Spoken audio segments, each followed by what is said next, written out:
दंडकारण्य ये केवल एक नाम नहीं था, ये एक प्रतिध्वनि थी, एक ऐसी गूंज जो सभ्य संसार की सीमाओं पर भय से कांपती थी। ये केवल वृक्षों और लताओं का समूह नहीं था, ये पृथ्वी की एक ऐसी दरार थी जहां प्रकाश भी प्रवेश करने से झिझकता था।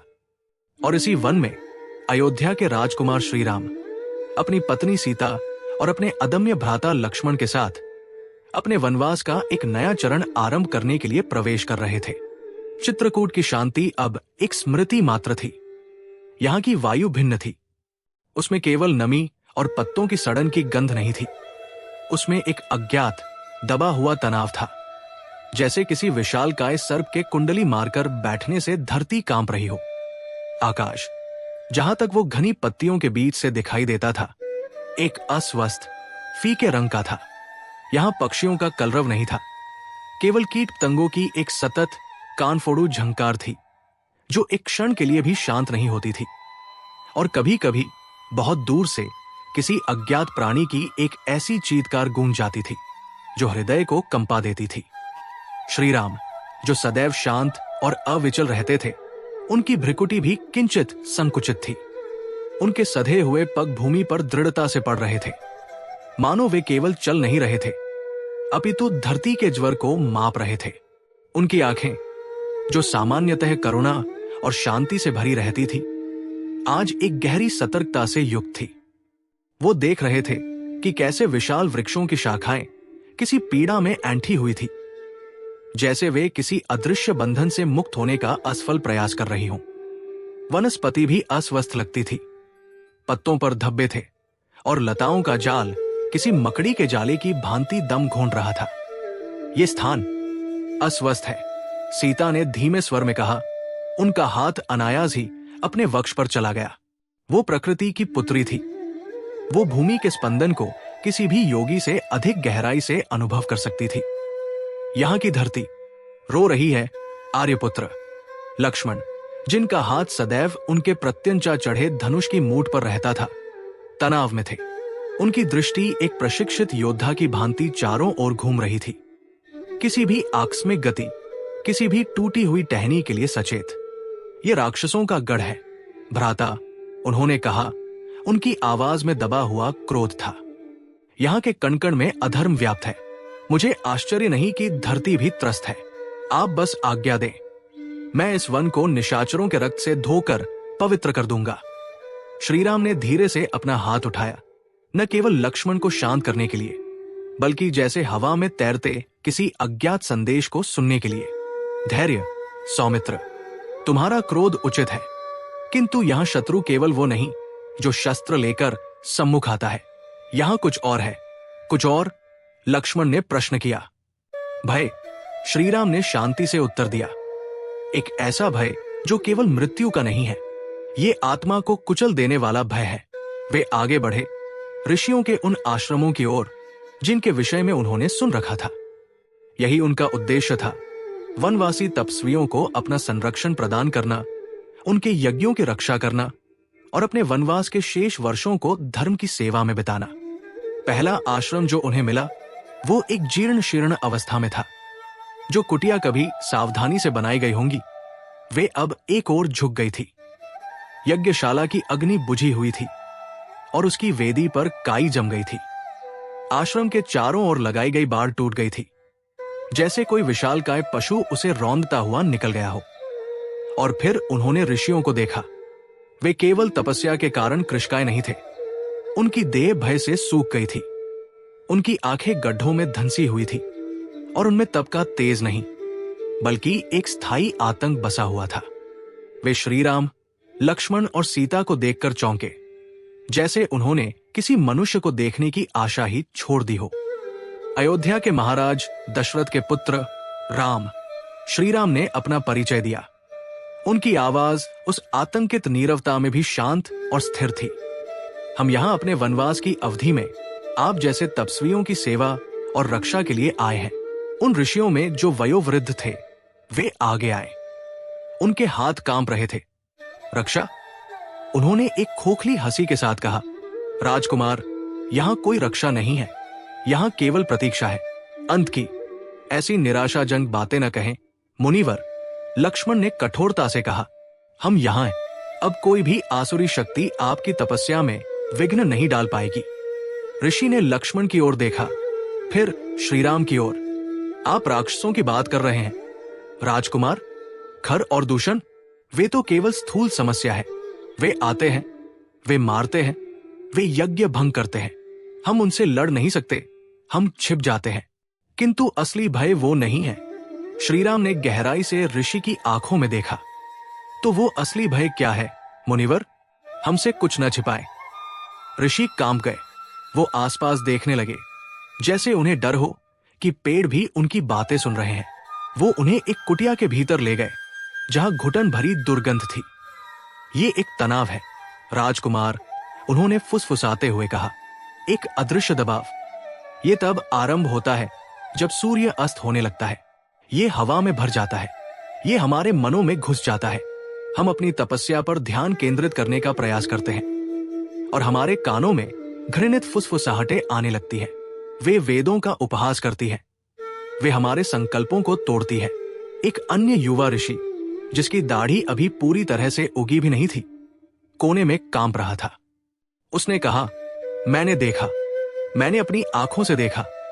मैं ध्यान में था और जब मैंने आंखें खोली तो मेरे सामने मेरी मृत माता बैठी थी और वो मुझे धिक्कार रही थी कि मैंने गृहस्थ धर्म त्याग दिया।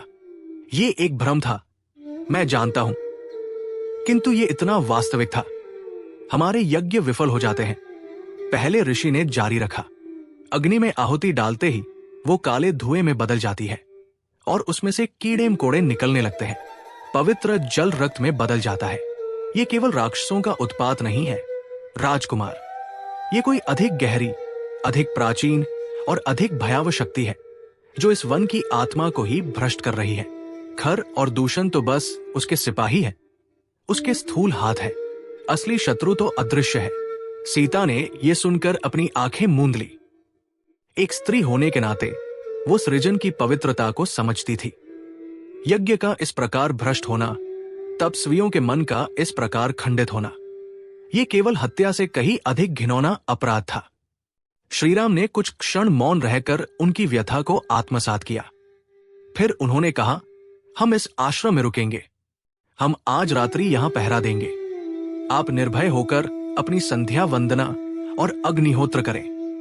जब तक मैं और मेरा भाई जागृत है, कोई भी शक्ति, चाहे वो दृश्य हो या अदृश्य, आपका अनिष्ट नहीं कर पाएगी।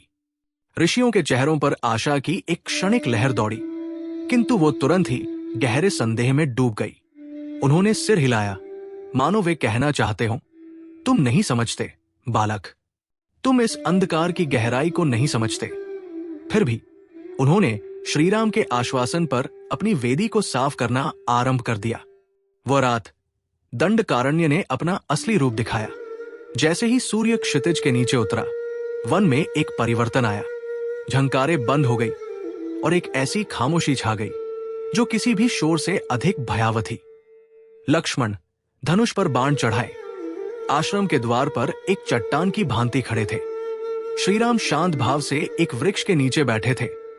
उनकी आंखें बंद थी, किंतु उनका पूरा अस्तित्व एक जागृत प्रहरी की भांति था। सीता कुटिया के भीतर ऋषियों की पत्नियों के साथ थी, उन्हें ढाढ़स बंधा रही थी। पहले पहर में कुछ नहीं हुआ, फिर अर्धरात्रि के आसपास वो आया। ये कोई ध्वनि नहीं थी, ये कोई आकार नहीं था, ये एक दबाव था। हवा अचानक ठंडी और भारी हो गई। दूर पेड़ों के बीच नीली और हरी फास्फोरस रोशनी के गोले तैरते हुए दिखाई दिए। एक सड़ी हुई, मिचली पैदा करने वाली गंध हवा में भर गई। लक्ष्मण की पकड़ उनके धनुष पर कस गई। भ्राता, उन्होंने फुसफुसाया। श्रीराम ने आंखें खोली। स्थिर रहो लक्ष्मण, ये केवल भ्रम है। तभी आश्रम के भीतर से ऋषियों के मंत्रोच्चार में एक लड़खड़ाहट आई। उनके स्वर कांपने लगे। एक ऋषि भय से चीख पड़ा। लक्ष्मण ने मुड़कर देखा। यज्ञ की अग्नि, जो इतनी देर से स्थिरता से जल रही थी, अचानक नीली पड़ गई और उसमें से एक फुफकारने की आवाज आई। धुएं ने एक विकराल सर्पिलाकार रूप ले लिया, जो ऋषियों की ओर लपक रहा था। यह भ्रम नहीं है, लक्ष्मण चिल्लाए। और उन्होंने उस धुएं के आकार पर बाण चलाने के लिए धनुष उठाया। नहीं लक्ष्मण, श्रीराम की आवाज गूंजी। वो उठ खड़े हुए। अपने शस्त्र का अपमान मत करो। ये माया है, इसका उत्तर शस्त्र से नहीं संकल्प से दिया जाएगा। श्रीराम यज्ञशाला के द्वार पर आए। उन्होंने केवल उस विकराल धुएं के आकार को देखा। उनकी दृष्टि में न क्रोध था न भय, केवल एक असीम शांत अधिकार था। उन्होंने अपना दाहिना हाथ उठाया, जैसे वे उसे रुकने का आदेश दे रहे हों। हे अंधकार की शक्तियों, उनकी आवाज मेघ गर्जना के समान गूंजी, जिसने वन की खामोशी को चीर दिया। रघुकुल का एक वंशज यहां खड़ा है। यदि तुम्हें साहस है तो माया का आवरण त्याग कर मेरे सम्मुख आओ। यदि नहीं तो इस पवित्र स्थान को अभी छोड़ दो। एक क्षण के लिए सब कुछ ठहर गया। वो धुएं का आकार कांपने लगा, जैसे उसे किसी ऐसी शक्ति का स्पर्श हुआ हो जिसे वो सहन नहीं कर सकता। दूर जंगल में एक गगन भेदी चीत्कार गूंजी, जैसे कोई अत्यंत पीड़ा में हो। नीली अग्नि वापस पीली हो गई, धुएं का आकार विलीन हो गया और हवा में व्याप्त वो असहनीय दबाव एक झटके में समाप्त हो गया। ऋषि हाफते हुए भूमि पर गिर पड़े। आश्रम में पुनः शांति थी, किंतु ये एक थकी हुई आहत शांति थी। अगले कुछ दिनों तक श्रीराम और लक्ष्मण ने उस आश्रम की रक्षा की। उनकी उपस्थिति में कोई भी आसुरी शक्ति उस स्थान पर फटकने का साहस नहीं कर सकी। ऋषियों ने वर्षों बाद निर्विघ्न अपनी तपस्या पूरी की। उनके चेहरों पर कुछ तेज लौटने लगा, किंतु श्रीराम जानते थे कि ये एक अस्थायी समाधान है। उन्होंने केवल एक स्थान को सुरक्षित किया था, जबकि पूरा वन एक रोग से ग्रस्त था। जब वे वहां से विदा लेने लगे तो वयोवृद्ध ऋषि ने उनके हाथ जोड़ लिए। राजकुमार, आपने हमें जीवन दान दिया है, किंतु ये भय, ये केवल यहां नहीं है, ये पूरे दंडकारण्य में फैला है। आप कहां कहां इसकी रक्षा करेंगे? जहां जहां धर्म संकट में है, मुनिवर, श्रीराम ने उत्तर दिया। हम यहां से अन्य आश्रमों की ओर प्रस्थान करेंगे। हम इस वन को अधर्म से मुक्त करने के अपने संकल्प को दोहराते हैं। वे आगे बढ़े और जो उन्होंने पहले आश्रम में देखा था, वो कहानी हर स्थान पर दोहराई गई, बल्कि और भी भयावह रूपों में। वे एक आश्रम में पहुंचे जो पूरी तरह से उजड़ चुका था। वहां कोई जीवित नहीं बचा था, केवल टूटी हुई हड्डियां, बिखरे हुए यज्ञ पात्र और हवा में एक स्थायी चीत्कार की प्रतिध्वनि थी। वे एक और आश्रम में गए, जहां ऋषि इतने भयभीत थे कि वे अपनी कुटिया से बाहर ही नहीं निकलते थे। वे पागलों की भांति बड़बड़ा रहे थे। उन्हें हर छाया में राक्षस दिखाई देते थे। उनका तप खंडित हो चुका था, उनका मन टूट चुका था। श्रीराम का हृदय इस भयावता को देखकर द्रवित हो उठा। ये केवल एक युद्ध नहीं था, ये एक सभ्यता का, एक आध्यात्मिक परंपरा का सुनियोजित विनाश था। ये असहनीय है, सीता ने एक शाम कहा, जब वे एक और खंडित आश्रम के बाहर बैठे थे। उनकी आंखों में आंसू थे। ये ऋषि, जिन्होंने अपना सब कुछ ज्ञान और तप के लिए त्याग दिया, उन्हें इस प्रकार का प्रतिफल मिल रहा है। उनकी आत्माओं को इस तरह कुचला जा रहा है। लक्ष्मण मौन थे, किंतु उनके चेहरे पर एक संकल्प कठोर होता जा रहा था। भ्राता, उन्होंने कहा, अब और आश्रम नहीं। अब मैं उन दुष्टों के गढ़ जनस्थान की ओर जाऊंगा। मैं खर और दूषण का मस्तक काट कर ही रहूंगा। श्रीराम ने अपनी आंखें बंद की। तुम्हारा क्रोध धर्म सम्मत है लक्ष्मण, किंतु एक बात है जो मुझे खटक रही है। क्या भ्राता? ये भय, श्रीराम ने कहा, ये सर्वव्यापी है। हमने जितने भी आश्रम देखे, वे सभी इस अदृश्य आतंक से ग्रस्त हैं। उनकी आत्माएं भयभीत हैं। किंतु एक बात मुझे अभी अभी ज्ञात हुई है। जब हम महर्षि शरभंग के आश्रम से आ रहे थे और फिर जब हम सुतीक्ष्ण मुनि से मिले, उन सब ने हमें अन्य ऋषियों के पास भेजा। वे सब हमारी सहायता चाहते थे। ये तो स्वाभाविक है, लक्ष्मण ने कहा। वे त्रस्त है। हाँ, श्रीराम ने कहा, किंतु सोचो लक्ष्मण, क्या इस पूरे विशाल दंडकारण्य में एक भी ऐसा स्थान नहीं है जो सुरक्षित हो? क्या ये अंधकार इतना सर्वशक्तिमान है कि इसने प्रकाश के हर स्रोत को निगल लिया है? लक्ष्मण ने विचार किया। आपका तात्पर्य है हर आश्रम में भय था। श्रीराम ने अपनी बात जारी रखी। उनकी आंखें अब खुल चुकी थी और वे दूर अंधकार में देख रहे थे, सिवाय एक के। कौन सा? हमें अभी तक वो मिला नहीं है, श्रीराम ने कहा। किंतु महर्षि सुतीक्ष्ण से बात करते हुए मैंने एक बात पर ध्यान दिया था। जब मैंने उनसे पूछा कि हम और किन किन ऋषियों की सहायता कर सकते हैं, तो उन्होंने पूर्व, पश्चिम और दक्षिण के कई आश्रमों का नाम लिया। किंतु जब मैंने उत्तर की ओर संकेत किया तो वो मौन हो गए। मौन? हाँ, एक विचित्र मौन, जैसे वो उस दिशा के बारे में बात नहीं करना चाहते थे। मैंने सोचा कि शायद उस दिशा में कोई आश्रम नहीं है, किंतु आज इस अंतिम आश्रम के कुलपति से बात करते हुए मैंने वही प्रश्न किया। मैंने पूछा, क्या उत्तर में भी कोई तपस्वी रहते हैं? और उन्होंने क्या कहा? लक्ष्मण उत्सुकता से आगे झुके। श्रीराम ने कुलपति के शब्दों को याद किया। वो बूढ़ा ऋषि भी पहले तो झिझका था, वो भी भयभीत लग रहा था, किंतु उसका भय अन्य ऋषियों जैसा नहीं था। ये आतंक नहीं, बल्कि एक गहरा सम्मान, एक विस्मय था।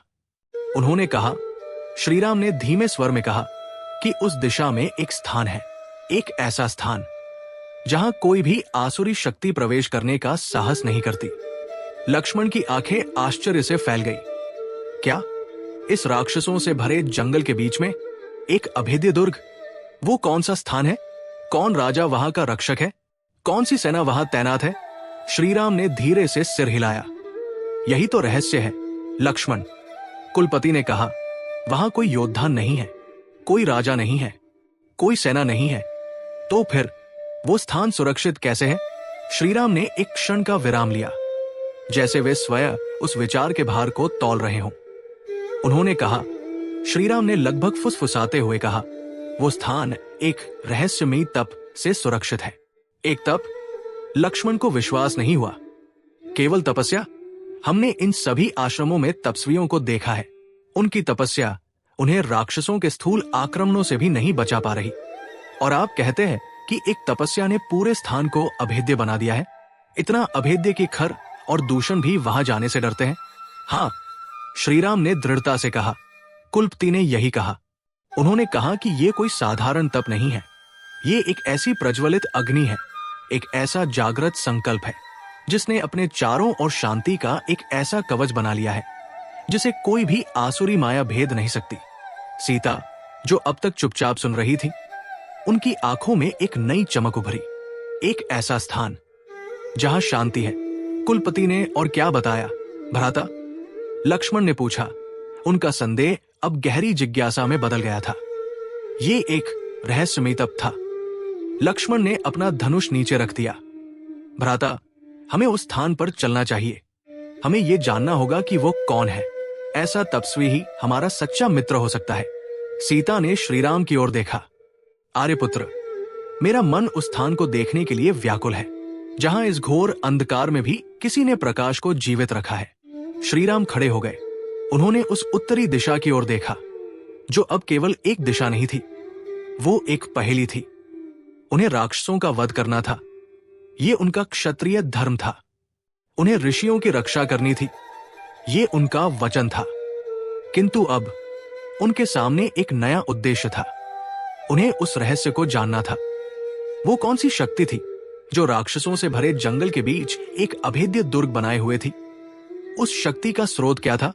वो कौन था जो केवल अपने संकल्प के बल पर दंडकारण्य के सबसे भयावह रहस्य को चुनौती दे रहा था?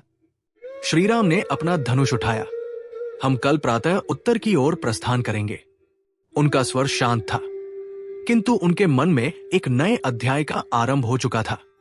दंडकारण्य का अज्ञात भय अब केवल एक आतंक नहीं था, वो एक रहस्य था, और श्रीराम उस रहस्य के हृदय तक जाने के लिए तैयार थे।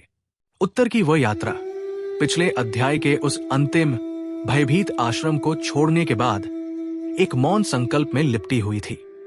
श्रीराम, लक्ष्मण और सीता ने वन के उस सघन आतंकित भाग को अपने पीछे छोड़ दिया था। जैसे जैसे वे उस रहस्यमयी तप के अज्ञात स्थान की ओर बढ़ते गए, वन का चरित्र धीरे धीरे बदलने लगा।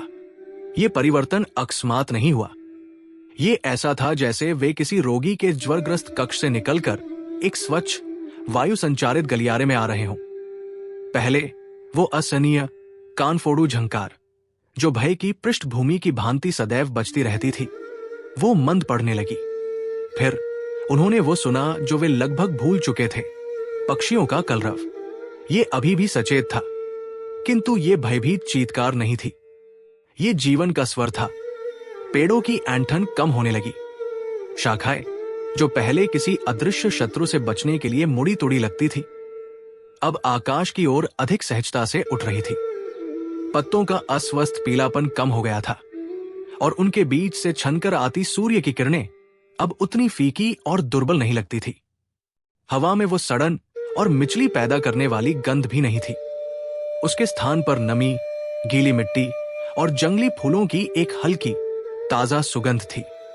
लक्ष्मण, जो अब भी सतर्कता के प्रतिमान बने हुए थे, उनके कंधों का तनाव किंचित कम हुआ। उनका हाथ अभी भी धनुष पर था, किंतु उनकी उंगलियां प्रत्यंचा को उतनी दृढ़ता से नहीं भींचे हुए थी। वे देख रहे थे कि वन के जीव जंतु अब उनसे छिप नहीं रहे थे। हिरणों के झुंड उन्हें देखते, एक क्षण को ठहरते और फिर शांति से चरने लगते, जैसे वे जानते हों कि ये यात्री कोई संकट नहीं है। भ्राता, लक्ष्मण ने धीमे स्वर में कहा, यहाँ की वायु भिन्न है, यहाँ का जल देखिए। वे एक छोटी सी जलधारा के पास रुके। दंडकारण्य के अन्य भागों में जल या तो ठहरा हुआ और कायुक्त था, या फिर उसमें एक अप्राकृतिक लौह जैसा स्वाद था, किंतु ये जल, ये स्फटिक के समान स्वच्छ था। वे उसके तल में चमकते पत्थरों को स्पष्ट देख सकते थे। सीता घुटनों के बल बैठीं, उन्होंने जल में हाथ डाला और उसकी शीतलता को अनुभव किया। उन्होंने अंजुलि में जल भरा और उसे पिया। उनके मुख पर एक शांत मुस्कान फैल गई। ये जीवित है, उन्होंने कहा। इस जल में स्मृति है, आर्यपुत्र। ये शुद्ध है। श्रीराम ने अपनी दृष्टि उत्तर की ओर स्थिर रखी। उन्होंने कुछ नहीं कहा, किंतु उनके नथुने उस स्वच्छ वायु को ग्रहण कर रहे थे। वे उस शांति को सूंघ सकते थे, जो एक भौतिक उपस्थिति की भांति उनकी ओर बढ़ रही थी। वो कुलपति सही थे। कोई शक्ति थी यहां जो अंधकार को पीछे धकेल रही थी। और फिर कई घंटों की यात्रा के बाद उन्होंने उसे देखा। ये कोई दुर्ग नहीं था, कोई विशाल द्वार नहीं, कोई पत्थर की दीवारें नहीं, कोई खाइया नहीं। ये बस पेड़ों के बीच एक खुला स्थान था, जहां कुछ साधारण फूस की बनी कुटिया थी। ये किसी भी अन्य आश्रम जैसा ही दिखता था, सिवाय एक मूलभूत अंतर के। यहां शांति केवल भय की अनुपस्थिति नहीं थी, ये एक सक्रिय, घनीभूत और जीवंत उपस्थिति थी। ये एक ऐसा स्पंदन था जो हवा में व्याप्त था, जैसे कोई मधुर अश्रव्य संगीत बज रहा हो। ये इतनी प्रगाढ़ थी कि वे उसे अपनी त्वचा पर अनुभव कर सकते थे, जैसे किसी गर्म कोमल आवरण ने उन्हें ढक लिया हो। लक्ष्मण, लक्ष्मण, श्रीराम ने धीमे से कहा। लक्ष्मण तैयार थे। वे आश्रम के द्वार पर किसी भी प्रहरी, किसी भी मायावी जाल या किसी भी छिपे हुए राक्षस की अपेक्षा कर रहे थे, किंतु वहां कोई नहीं था। केवल दो मोर थे जो शांति से द्वार के पास बैठे थे, और उन्होंने इन नवागंतुकों को देखकर अपने पंख भी नहीं समेटे। लक्ष्मण की भ्रिकुटी तन गई। ये कोई अर्थ नहीं रखता था। एक योद्धा के रूप में वे असुरक्षित सीमाओं को समझते थे। ये स्थान दंडकारण्य के मध्य में एक खुला निमंत्रण था। ये कैसे सुरक्षित हो सकता था? किंतु सीता ने एक गहरा श्वास लिया और उनके कंधे, जिन्हें वे अनजाने ही सिकोड़े हुए थी, शिथिल पड़ गए। उनकी आंखें उस स्थान की हरियाली, उन खिले हुए फूलों जो उन्होंने वन में कहीं और नहीं देखे थे, और उस अविचल नीरवता को देख रही थी। आर्यपुत्र, उन्होंने लगभग फुसफुसाते हुए कहा, घर आ गए हैं। तभी सबसे बड़ी कुटिया का द्वार खुला। एक वयोवृद्ध ऋषि बाहर आए। वे इतने कृशकाय थे कि लगता था वायु का एक झोंका उन्हें उड़ा ले जाएगा। उनके केश और दाढ़ी बर्फ की भांति श्वेत भूमि को स्पर्श कर रहे थे, किंतु उनकी आंखें किसी युवा योद्धा से भी अधिक तेजस्वी थी। उनमें भय का लेश मात्र भी नहीं था। उनमें केवल एक असीम प्राचीन ज्ञान और एक गहरी करुण शांति थी। वे श्रीराम को देखकर चौंके नहीं, वे भयभीत नहीं हुए। वे बस मुस्कुराए, जैसे वे उनकी प्रतीक्षा ही कर रहे हों। पधारो रघु के वंशज। उनकी आवाज यद्यपि धीमी थी, किंतु उस शांत वातावरण में स्पष्ट गूंज रही थी। महर्षि अत्रि तुम्हारा स्वागत करते हैं। श्री राम, लक्ष्मण और सीता ने उस महान तपस्वी को प्रणाम किया। ये वही महर्षि अत्रि थे जिनका नाम वेदों और पुराणों में गूंजता था। एक ऐसे ऋषि जो स्वयं ब्रह्मा के मानस पुत्र माने जाते थे। मुनिवर, श्रीराम ने कहा, हम धन्य हुए कि हमें आपके दर्शन प्राप्त हुए। हम दंडकारण्य में अपने वनवास की अवधि व्यतीत कर रहे हैं और तुमने अंधकार को देखा है। अत्रि ने उनके वाक्य को पूरा किया। उनकी आंखों में समझ थी। तुमने उस भय को चखा है जो आत्मा को खाता है। मैं तुम्हारी यात्रा को देख रहा हूं। राम, भीतर आओ, तुम थक गए होगे। वे आश्रम के भीतर प्रविष्ट हुए और जो उन्होंने देखा उसने उनके आश्चर्य को और भी गहरा कर दिया। ये वो स्थान था जिसके विषय में ऋषियों ने ग्रंथों में लिखा था। ये वो सत्य युग था जिसे वे भूल चुके थे। आश्रम के मध्य में एक सरोवर था और उसके एक तट पर हिरणों का एक झुंड जल पी रहा था और दूसरे तट पर उनसे केवल कुछ ही गज की दूरी पर दो विशाल बाघ शांति से लेटे हुए थे। उनकी आंखें आधी बंद थी। उनमें कोई हिंसा नहीं थी, कोई भूख नहीं थी। यज्ञशाला में अग्नि प्रज्वलित थी। उसकी लपटें सीधी, सुनहरी और स्थिर थी।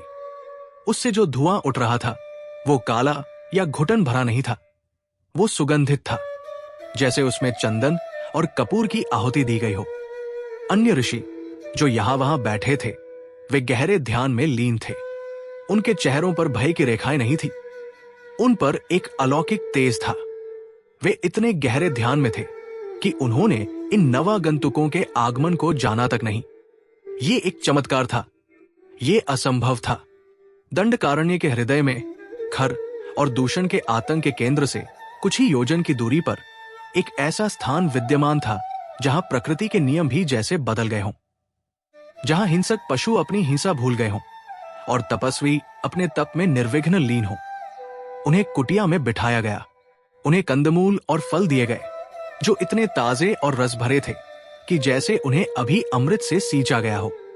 कुछ देर की मौन शांति के बाद जब उन्होंने अपनी यात्रा की थकान मिटा ली, श्रीराम ने अंततः वो प्रश्न पूछा जो उनके हृदय में गूंज रहा था। मुनिवर, उन्होंने महर्षि अत्रि की ओर देखकर कहा। उनकी आवाज में गहरा सम्मान और उससे भी गहरी जिज्ञासा थी। हम इस वन में दूर दूर तक भटके हैं। हमने जो देखा है उसने हमारे हृदय को विदीर्ण कर दिया है। आतंक, एक ऐसा अदृश्य आतंक जिसने ऋषियों के मन को तोड़ दिया है, उनके यज्ञों को भ्रष्ट कर दिया है। हमने अपनी आंखों से माया को अग्नि को बुझाते और जल को रक्त में बदलते देखा है। श्रीराम एक क्षण रुके, उस भयावह स्मृति को तौलते हुए। किंतु यह स्थान, यहां वो आतंक नहीं है। यहां की सीमा पर आते ही ऐसा लगा जैसे हमने एक लोक से दूसरे लोक में प्रवेश किया हो। ये शांति, उन्होंने अपने चारों ओर के वातावरण की ओर संकेत करते हुए कहा, ये अलौकिक है। ये किसी भी सेना से अधिक शक्तिशाली है, किसी भी दुर्ग से अधिक अभेद्य है। उन्होंने अपनी दृष्टि महर्षि अत्रि पर केंद्रित की। हे ब्रह्मर्षि, आपकी तपस्या की शक्ति अकल्पनीय है। निस्संदेह ये आप ही का तपोबल है जिसने इस स्थान को एक ऐसा अभेद्य कवच प्रदान किया है जिसे दंडकारण्य की कोई भी आसुरी शक्ति भेदने का साहस नहीं करती। लक्ष्मण भी सहमति में सिर हिला रहे थे। यही एकमात्र तार्किक व्याख्या थी। ये शांति महर्षि अत्रि के अरबों वर्षों के तप का फल होनी चाहिए। किंतु महर्षि अत्रि मुस्कुराए।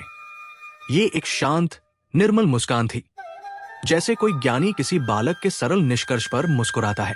उन्होंने श्रीराम की ओर देखा। उनकी आंखों में गहरा स्नेह था। राघव, उन्होंने कहा, उनकी आवाज शांत जल की भांति थी। तुम सत्य को देखते हो, किंतु अभी तुम्हारी दृष्टि पूर्ण सत्य पर नहीं है। तुम एक क्षत्रिय हो, इसलिए तुम शक्ति को उसके स्रोत में खोजते हो। तुमने सही पहचाना कि यह स्थान सुरक्षित है। तुमने ये भी सही पहचाना कि यह सुरक्षा किसी शस्त्र या सेना से नहीं आई है। वे एक क्षण रुके, मानो अपने शब्दों को तौल रहे हों। किंतु हे राघव, ये शांति मेरी तपस्या का फल नहीं है। ये वाक्य उस शांत कुटिया में एक धमाके की भांति गूंजा। लक्ष्मण, जो अब तक शिथिल बैठे थे, तनकर सीधे हो गए। क्या यदि इस महान ब्रह्मर्षि का तप नहीं तो फिर क्या?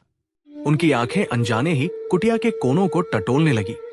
किसी छिपे हुए स्रोत, किसी दैवीय यंत्र या किसी अन्य रहस्य की खोज में। श्रीराम भी किंचित चकित थे, किंतु उन्होंने अपनी जिज्ञासा को अपने शांत भाव पर हावी नहीं होने दिया।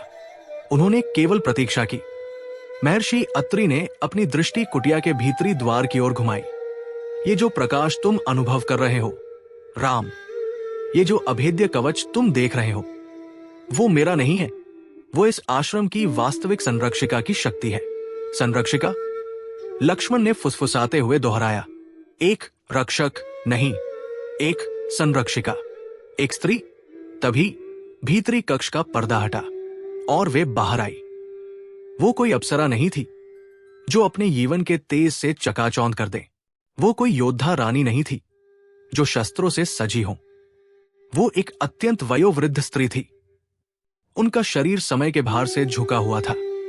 उनके श्वेत केश महर्षि अत्रि के केशों से भी अधिक घने थे। उनके मुख पर अनगिनत झुर्रियां थी जो उनके द्वारा जिए गए असंख्य युगों की कहानी कह रही थी। किंतु उनकी आंखों में वो शांति थी जिसे श्रीराम ने आश्रम में प्रवेश करते हुए अनुभव किया था। नहीं, वो शांति उन आंखों से ही उत्पन्न हो रही थी। उनकी दृष्टि में एक ऐसी गहरी अतल करुणा थी, एक ऐसी निर्मल स्वीकृति थी जिसने श्रीराम, लक्ष्मण और सीता को एक ही पल में मंत्रमुग्ध कर दिया। सीता, जो अब तक ऋषियों की उपस्थिति में संकोच से बैठी थी, अनायास ही उठ खड़ी हुई। वे उस वृद्धा की ओर ऐसे खिंची जैसे कोई नदी अपने सागर की ओर खिंचती है। वे उस वृद्धा के चरणों में बैठ गई और उन्होंने अपने मस्तक को उनकी गोद में रख दिया, जैसे कोई खोई हुई पुत्री अपनी मां को पा लेती है। उस वृद्धा ने अपना कांपता हुआ हाथ उठाया और उसे सीता के मस्तक पर रख दिया।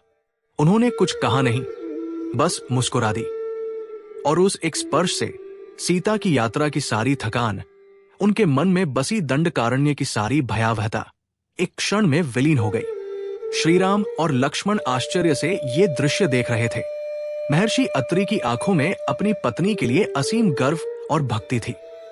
श्रीराम, लक्ष्मण, उन्होंने कहा, ये मेरी पत्नी है, अनसुया। दोनों भाइयों ने उठकर उस महान स्त्री को प्रणाम किया।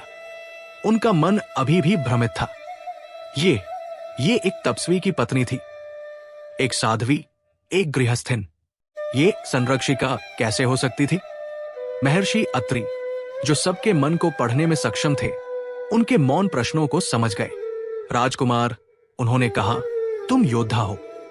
तुम संरक्षण को शस्त्रों और बाहुबल से मापते हो। मैंने अपना जीवन तप में बिताया है। मैं संरक्षण को मंत्रों और यज्ञों की शक्ति से मापता हूं। किंतु हम दोनों ही अपूर्ण हैं। उन्होंने अनसुया की ओर देखा, जो अभी भी सीता के सिर पर हाथ फेर रही थी। दंडकारण्य का ये आतंक केवल स्थूल नहीं है, राम। ये राक्षसों की सेनाओं से कहीं अधिक गहरा है। ये मन का रोग है, ये आत्मा का विष है। ये उस शक्ति से जन्मा है जिसे असूया कहते हैं। असूया? श्रीराम ने दोहराया। हाँ, ईर्ष्या, द्वेष, घृणा, वो भावना जो दूसरे के सुख को देखकर जल उठती है। वो भावना जो सृजन से घृणा करती है और विनाश से प्रेम करती है। खर और दूषण, वे सब राक्षस, वे उसी असूया के स्थूल रूप है। वह अदृश्य आतंक जो ऋषियों के मन को तोड़ता है, वो इसी घृणा का विषैला वाष्प है। अत्रि ने गहरी सांस ली। शस्त्र उस स्थूल रूप को मार सकते हैं, लक्ष्मण। मेरा तप उस माया को कुछ समय के लिए रोक सकता है, राम। किंतु विष के स्रोत को न मेरा तप सुखा सकता है, न तुम्हारे बाण।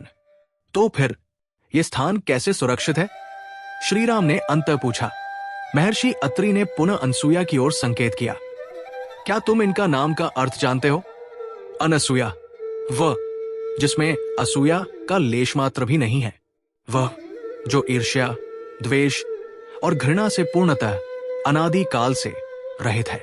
महर्षि अत्रि मुस्कुराए। उनकी मुस्कान में उस रहस्य का संकेत था जिसे वे खोलने नहीं जा रहे थे। वो केवल श्रीराम को उस दिशा में दिखाना चाहते थे। पुत्र, उन्होंने कहा, तुम अग्नि को जल से बुझाते हो, तुम अंधकार को प्रकाश से हटाते हो, किंतु तुम घृणा को किससे जीतोगे? क्या और अधिक घृणा से? क्या शस्त्रों के क्रोध से? नहीं, घृणा का एकमात्र उत्तर है प्रेम, ईर्ष्या का एकमात्र उत्तर है करुणा, विनाश का एकमात्र उत्तर है सृजन। अनसूया का हृदय उस विशुद्ध प्रेम और करुणा का स्रोत है। राक्षस अत्रि ने जारी रखा। उनकी आवाज लगभग फुसफुसाहट में बदल गई। वे इस स्थान पर आए थे, खर स्वयं आया था अपनी पूरी सेना के साथ। वे यहां हिंसा करने आए थे, विनाश करने आए थे, किंतु वे इस आश्रम की सीमा में एक पग भी न रख सके। क्यों? श्रीराम ने पूछा। क्योंकि जैसे ही उन्होंने इस सीमा में प्रवेश करने का प्रयास किया, उनका सामना किसी शस्त्र या मंत्र से नहीं हुआ। उनका सामना अनसूया के हृदय की इस घनीभूत शांति से हुआ। उनकी घृणा, उनकी ईर्ष्या, उनका क्रोध जब इस निर्मल करुणा के सागर से टकराया तो वो भस्म हो गया। वे उस शांति की अग्नि को सहन नहीं कर सके। वे चिल्लाने लगे क्योंकि उनके भीतर का विष ही उन्हें जलाने लगा। वे भाग गए। वे अब इस स्थान की ओर देखते भी नहीं, क्योंकि ये स्थान उन्हें उनके अपने खोखलेपन का, उनकी अपनी कुरूपता का स्मरण कराता है। महर्षि अत्रि ने अपनी बात उस अंतिम रहस्यमयी पंक्ति के साथ समाप्त की। हे राघव, जिसने ईर्ष्या को जीत लिया हो, उसे प्रकृति स्वयं प्रणाम करती है। श्रीराम, लक्ष्मण और सीता उस महान ऋषि और उनकी उससे भी महान पत्नी को देखते रह गए। वे दंडकारण्य के सबसे बड़े भय का उत्तर खोजने आए थे। वे एक गुप्त शक्ति, एक रहस्यमयी तप की खोज में थे और उन्हें उत्तर मिला था। उत्तर एक वयोवृद्ध स्त्री थी, जिनके पास कोई शस्त्र नहीं था, कोई सेना नहीं थी, कोई मायावी सिद्धियां नहीं थी। उनके पास केवल एक चीज थी, एक ऐसा हृदय जो ईर्ष्या करना नहीं जानता था। श्रीराम जानते थे कि उनका सामना दंडकारण्य के सबसे बड़े रहस्य से हो चुका है, और यह रहस्य किसी राक्षस की गुफा में नहीं, बल्कि एक स्त्री की शांत करुण आंखों में छिपा था। श्रीराम, लक्ष्मण और सीता उस शांत कुटिया में बैठे रहे, किंतु उनके भीतर की शांति अब एक गहरे विस्मयकारी आघात में बदल गई थी। महर्षि अत्रि के अंतिम शब्द उनके मनों में किसी विशाल मंदिर के घंटे की भांति गूंज रहे थे। जिसने ईर्ष्या को जीत लिया हो, उसे प्रकृति स्वयं प्रणाम करती है। वे अब आश्रम को एक नई दृष्टि से देख रहे थे। वो सरोवर जहां बाघ और हिरण एक साथ जल पी रहे थे, अब केवल एक चमत्कार नहीं था, वो अनसूया का एक जीवंत प्रमाण था। वो यज्ञ की अविचल सुनहरी लौ, वो महर्षि अत्रि का निर्भय तप, वे ध्यानमग्न ऋषि, ये सब उस एक स्त्री के हृदय से नियस्त्रित शक्ति द्वारा पोषित हो रहा था। श्रीराम, जो स्वयं मर्यादा और धर्म के अवतार थे, उस वयोवृद्ध झुर्रियों भरी देह को देख रहे थे, जिसमें उनकी पत्नी सीता को एक मां का आश्रय मिला था। माता अनसूया, वो नाम अब उनके लिए केवल एक संज्ञा नहीं था, वो एक समाधान था। दंडकारण्य का वो अज्ञात भय, वो घृणा का विषैला वाष्प जो असूया से जन्मा था, उसका उत्तर उन्हें मिल गया था। उत्तर एक ऐसा हृदय था जिसने घृणा करने की क्षमता ही खो दी थी। किंतु एक क्षत्रिय का, एक जिज्ञासु का मन केवल उत्तर पाकर शांत नहीं होता, वो प्रक्रिया को जानना चाहता है। श्रीराम का पूरा जीवन ही एक तप था। एक राजा के रूप में, एक पुत्र के रूप में, एक पति के रूप में, वे जानते थे कि ऐसा चरित्र, ऐसा हृदय जो ईर्ष्या के विष से पूर्णतः अछूता हो, वो एक दिन में नहीं गढ़ा जाता। ये किसी आकस्मिक वरदान का फल नहीं हो सकता। इसके पीछे एक साधना होगी, एक ऐसी तपश्चर्या जिसकी कल्पना भी साधारण मन नहीं कर सकता। उन्होंने माता अनसूया के मुख पर उस तेज को देखा। वो किसी योगी के तपोबल का अहंकारयुक्त तेज नहीं था, वो सूर्य का तेज नहीं था जो जला दे, वो चंद्रमा का स्निग्ध शीतल प्रकाश था जो केवल पोषण देता है, जो केवल शांति देता है। ये तेज महर्षि अत्रि के तेज से भी अधिक सूक्ष्म, अधिक गहरा और अधिक शक्तिशाली प्रतीत होता था। श्रीराम ने अपने दोनों हाथ जोड़े। उनकी दृष्टि पहले माता अनसूया पर गई और फिर उन्होंने महर्षि अत्रि की ओर देखकर अत्यंत विनम्रता से प्रश्न किया। हे ब्रह्मर्षि, उनकी आवाज में एक शिष्य की विनम्रता थी। आपने हमारे सबसे बड़े संशय का निवारण कर दिया है। आपने हमें अंधकार का स्रोत असूया और प्रकाश का स्रोत अनसूया दोनों दिखा दिया है। हम ये भी समझ गए हैं कि कैसे माता की ये आंतरिक निर्मलता ही इस आश्रम की सबसे बड़ी संरक्षिका है, जिसके सम्मुख घृणा की कोई भी शक्ति टिक नहीं सकती। वे एक क्षण रुके, अपने शब्दों को संजोते हुए। किंतु हे गुरुवर, मेरा मन ये जानने के लिए व्याकुल है कि ये सिद्धि, ये अवस्था, ये कैसे प्राप्त हुई? ऐसा कौन सा तप, ऐसी कौन सी घोर तपश्चर्या माता ने की है, जिसने उनके हृदय को इतना विशुद्ध कर दिया कि वे स्वयं प्रकृति के नियमों से परे हो गई? हम उस कथा को सुनने के अभिलाषी हैं। हम उस तपस्या के विषय में जानना चाहते हैं, जिसने देवताओं के लिए भी जो असाध्य है उसे साध्य कर दिखाया। लक्ष्मण और सीता भी अपनी श्वास रोके उस उत्तर की प्रतीक्षा कर रहे थे। लक्ष्मण, जो शक्ति को बाहुबल और शस्त्रों से मापते थे, आज एक ऐसी शक्ति के सम्मुख नतमस्तक थे जिसे वे समझ नहीं पा रहे थे। और सीता, जो स्वयं प्रकृति स्वरूपा थी, वे उस स्त्री के विषय में जानना चाहती थी जिसने प्रकृति को ही अपने वश में कर लिया था। महर्षि अत्रि ने श्रीराम के प्रश्न को सुना। वे चकित नहीं हुए। वे जानते थे कि राम केवल एक योद्धा नहीं है, वे ज्ञान के साधक हैं। अत्रि ने अपनी दृष्टि अपनी पत्नी अनसुया की ओर घुमाई, जैसे उनकी मौन स्वीकृति मांग रहे हों। माता अनसुया ने अपनी आंखें खोली, जो अभी भी सीता के मस्तक पर हाथ फेरते हुए बंद थी। उन्होंने महर्षि की ओर देखा और बस एक हल्की सी करुण मुस्कान दी। वो मुस्कान ही स्वीकृति थी। वो कह रही थी, ये कथा अब मेरी नहीं है, ये संसार के कल्याण के लिए है। यदि राघव इसे सुनना चाहते हैं तो उन्हें अवश्य सुनाए। महर्षि अत्रि का मुखमंडल गंभीर हो गया। उनकी आंखों से वो स्नेहिल भाव तिरोहित हो गया और उसके स्थान पर एक ऐसी गंभीरता आ गई जैसे वे किसी युग के पन्नों को पलटने जा रहे हों। वे उस कुटिया में नहीं थे। उनकी दृष्टि समय के पार देख रही थी, एक ऐसी स्मृति में जो इतनी भयावह थी कि देवता भी उसे स्मरण करने से कांपते थे। राघव, महर्षि अत्रि की आवाज अब किसी और ही लोक से आ रही थी।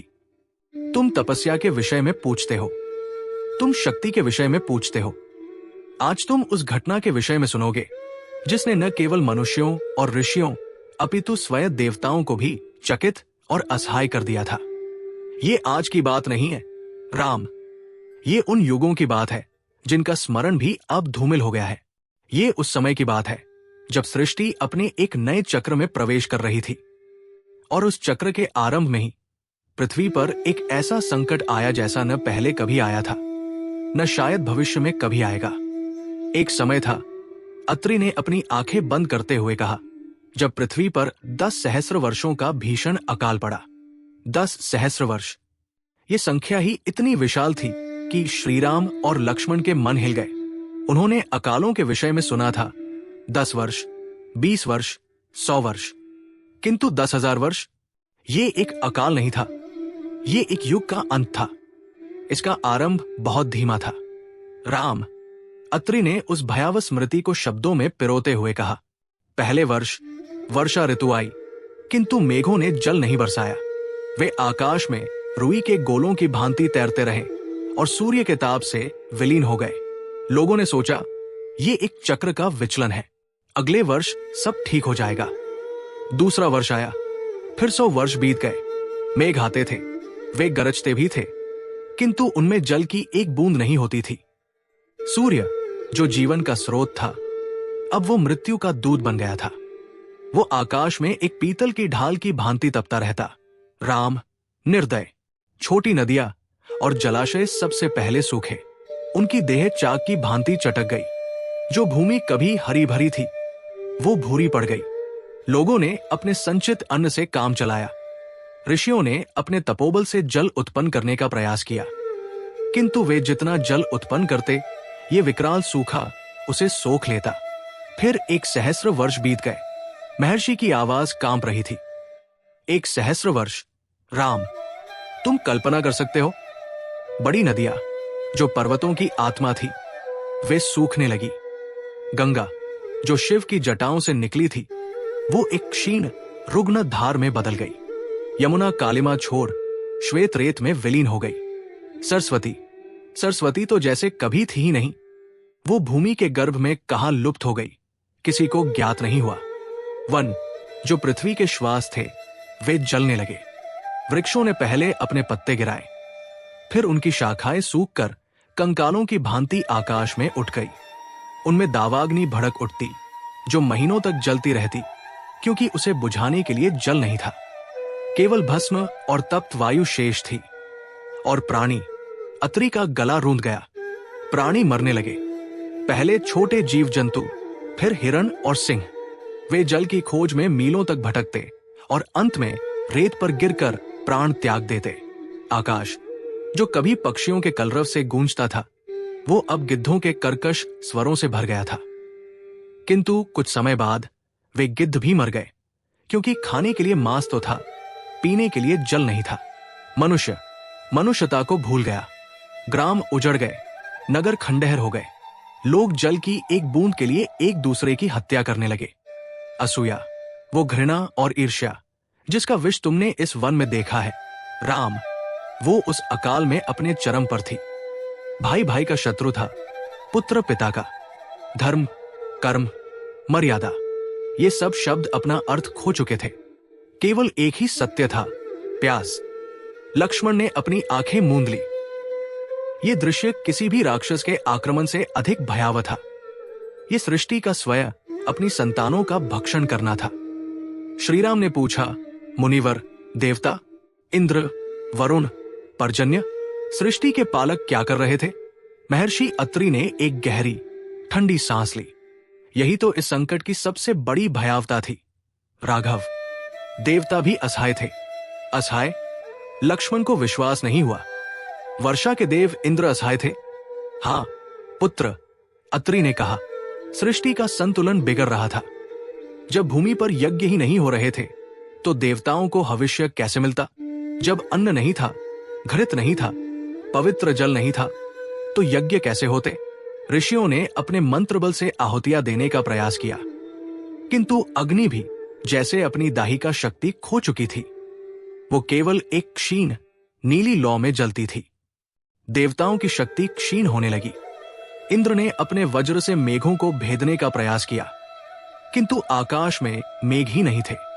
वरुण देव, जो स्वयं जल के स्वामी थे, उनका अपना लोक सूखने लगा था। उन्होंने क्षीर सागर की ओर देखा, किंतु वह भी जैसे संकुचित हो रहा था।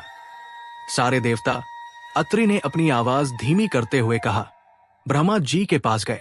उन्होंने इस प्रलय को रोकने की प्रार्थना की, किंतु सृष्टि के रचयिता ने अपनी आंखें मूंदे हुए ही कहा, यह मेरे नियंत्रण से बाहर है।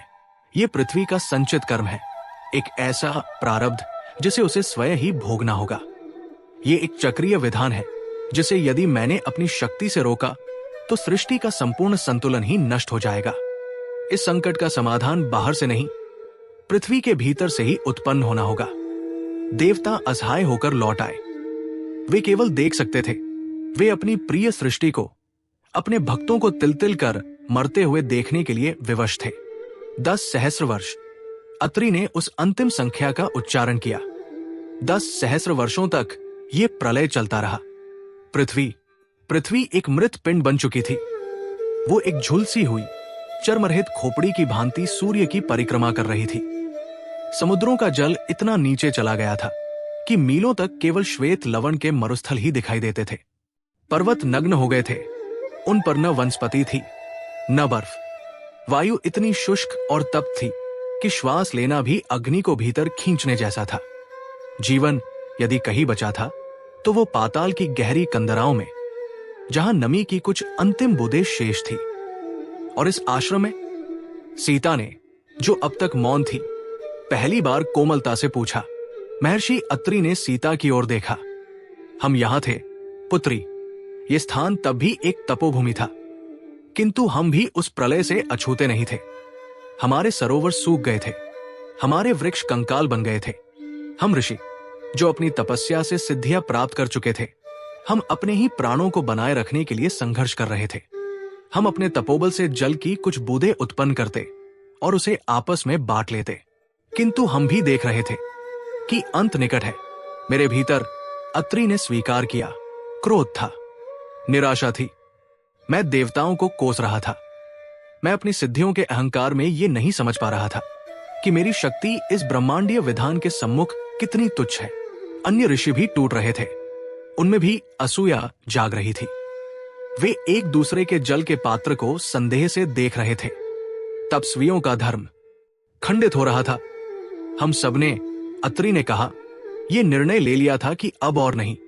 हम सब अपने अपने आसनों पर बैठकर अपनी अंतिम समाधि में लीन हो जाएंगे और इस मृत होती पृथ्वी के साथ ही अपने शरीरों का त्याग कर देंगे। वायु एक प्रेत की भांति शुष्क हड्डियों के बीच से सीटी बजाती हुई निकल रही थी। मैंने और अन्य सभी ऋषियों ने अपने आसन लगा लिए थे। हम अपने प्राणों को ब्रह्मरंध्र में खींचने की तैयारी कर रहे थे। उन्होंने उस तप्त वायु को अपने श्वास में लिया। उन्होंने उस चटकती हुई भूमि की पीड़ा को अपनी देह में अनुभव किया। उन्होंने हर उस मां के विलाप को सुना जिसका बच्चा उसकी गोद में प्यासा मर गया था। उन्होंने हर उस प्राणी की अंतिम असहाय चीत्कार को अपने हृदय में स्थान दिया। उनका हृदय जो पहले ही असूया से रहित था, अब वो करुणा का एक असीम महासागर बन गया। वो स्वयं के लिए नहीं रो रही थी, वो सृष्टि के लिए रो रही थी। मैं, अत्रि ने कहा, मैं एक ब्रह्मर्षि उन्हें देख रहा था। मैं उनके आसपास कोई तपोबल का तेज नहीं देख रहा था। मैं बस ये देख रहा था कि उनकी देह कांप रही है, जैसे वो स्वयं 10,000 वर्षों की प्यास से तड़प रही हों। और फिर उनकी आंखों से आंसू बहने लगे। वे आंसू, राम, वे साधारण जल नहीं थे। वे शोक के आंसू नहीं थे। वे 10 सहस्र वर्षों की संचित पीड़ा से जन्मी विशुद्ध करुणा की बूंदें थी। उनकी आंसुओं की पहली बूंद उस सूखी, तप्त, पाषाण जैसी भूमि पर गिरी और एक चमत्कार हुआ। अत्रि की आवाज विस्मय से कांप उठी। जिस स्थान पर वो बूंद गिरी, उस मृत भूमि से, उस पाषाण से एक हरा कोमल अंकुर फूट पड़ा। उनकी आंसुओं की दूसरी बूंद गिरी और उस स्थान से जहां एक सहस्र वर्ष से धूल उड़ रही थी, वहां से स्वच्छ शीतल जल का एक सोता फूट पड़ा। अनसुया ध्यान में लीन थी। उनके आंसू बहते रहे और वो छोटा सा सोता एक धारा बन गया। वो धारा एक नदी बन गई। वो नदी उस मृत आश्रम से बाहर की ओर बहने लगी। हम ऋषि जो समाधि लेने बैठे थे, हम अपनी आंखें फाड़े ये देख रहे थे। ये जल इंद्र का नहीं था, ये वरुण का नहीं था, ये किसी पर्वत की बर्फ से नहीं जन्मा था। ये जल एक स्त्री के करुण हृदय से जन्मा था। ये मांडवी थी, अत्रि ने कहा, जिसे आज तुम चित्रकूट के निकट मंदाकिनी के नाम से जानते हो। वो कोई प्राचीन नदी नहीं है, राघव। वो अनसुया की करुणा है जो पृथ्वी की प्यास बुझाने के लिए द्रवीभूत हो गई थी। वो नदी आश्रम से बाहर निकली। वो उस झुलसी हुई पृथ्वी पर बहने लगी और जहां जहां वो जल गया, वहां वहां जीवन पुनः लौट आया। मृत वृक्षों में कोंपले फूटने लगी। भूमि हरी होने लगी। उस जल को पीकर जो प्राणी पाताल में छिपे थे, वे बाहर निकल आए। आकाश में मेघ घिरने लगे, क्योंकि अब पृथ्वी ने स्वयं अपने भीतर से समाधान उत्पन्न कर दिया था। देवता, अत्रि ने कहा, स्वर्ग से नीचे उतरे। वे सब, इंद्र, वरुण, अग्नि, वायु, वे सब उस स्थान पर आए।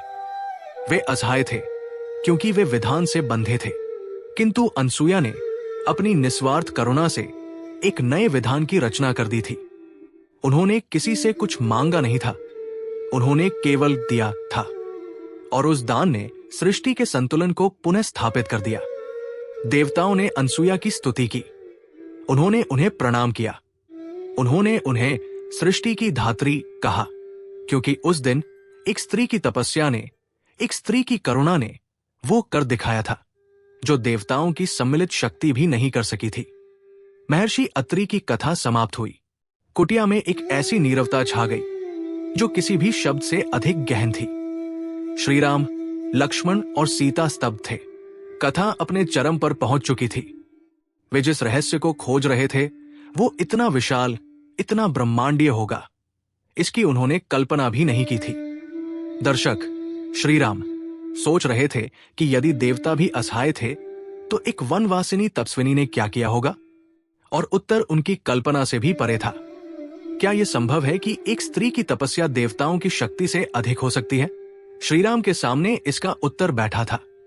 हाँ, ये संभव है क्योंकि देवताओं की शक्ति नियम पर आधारित है, किंतु अनसुया की शक्ति करुणा पर आधारित थी।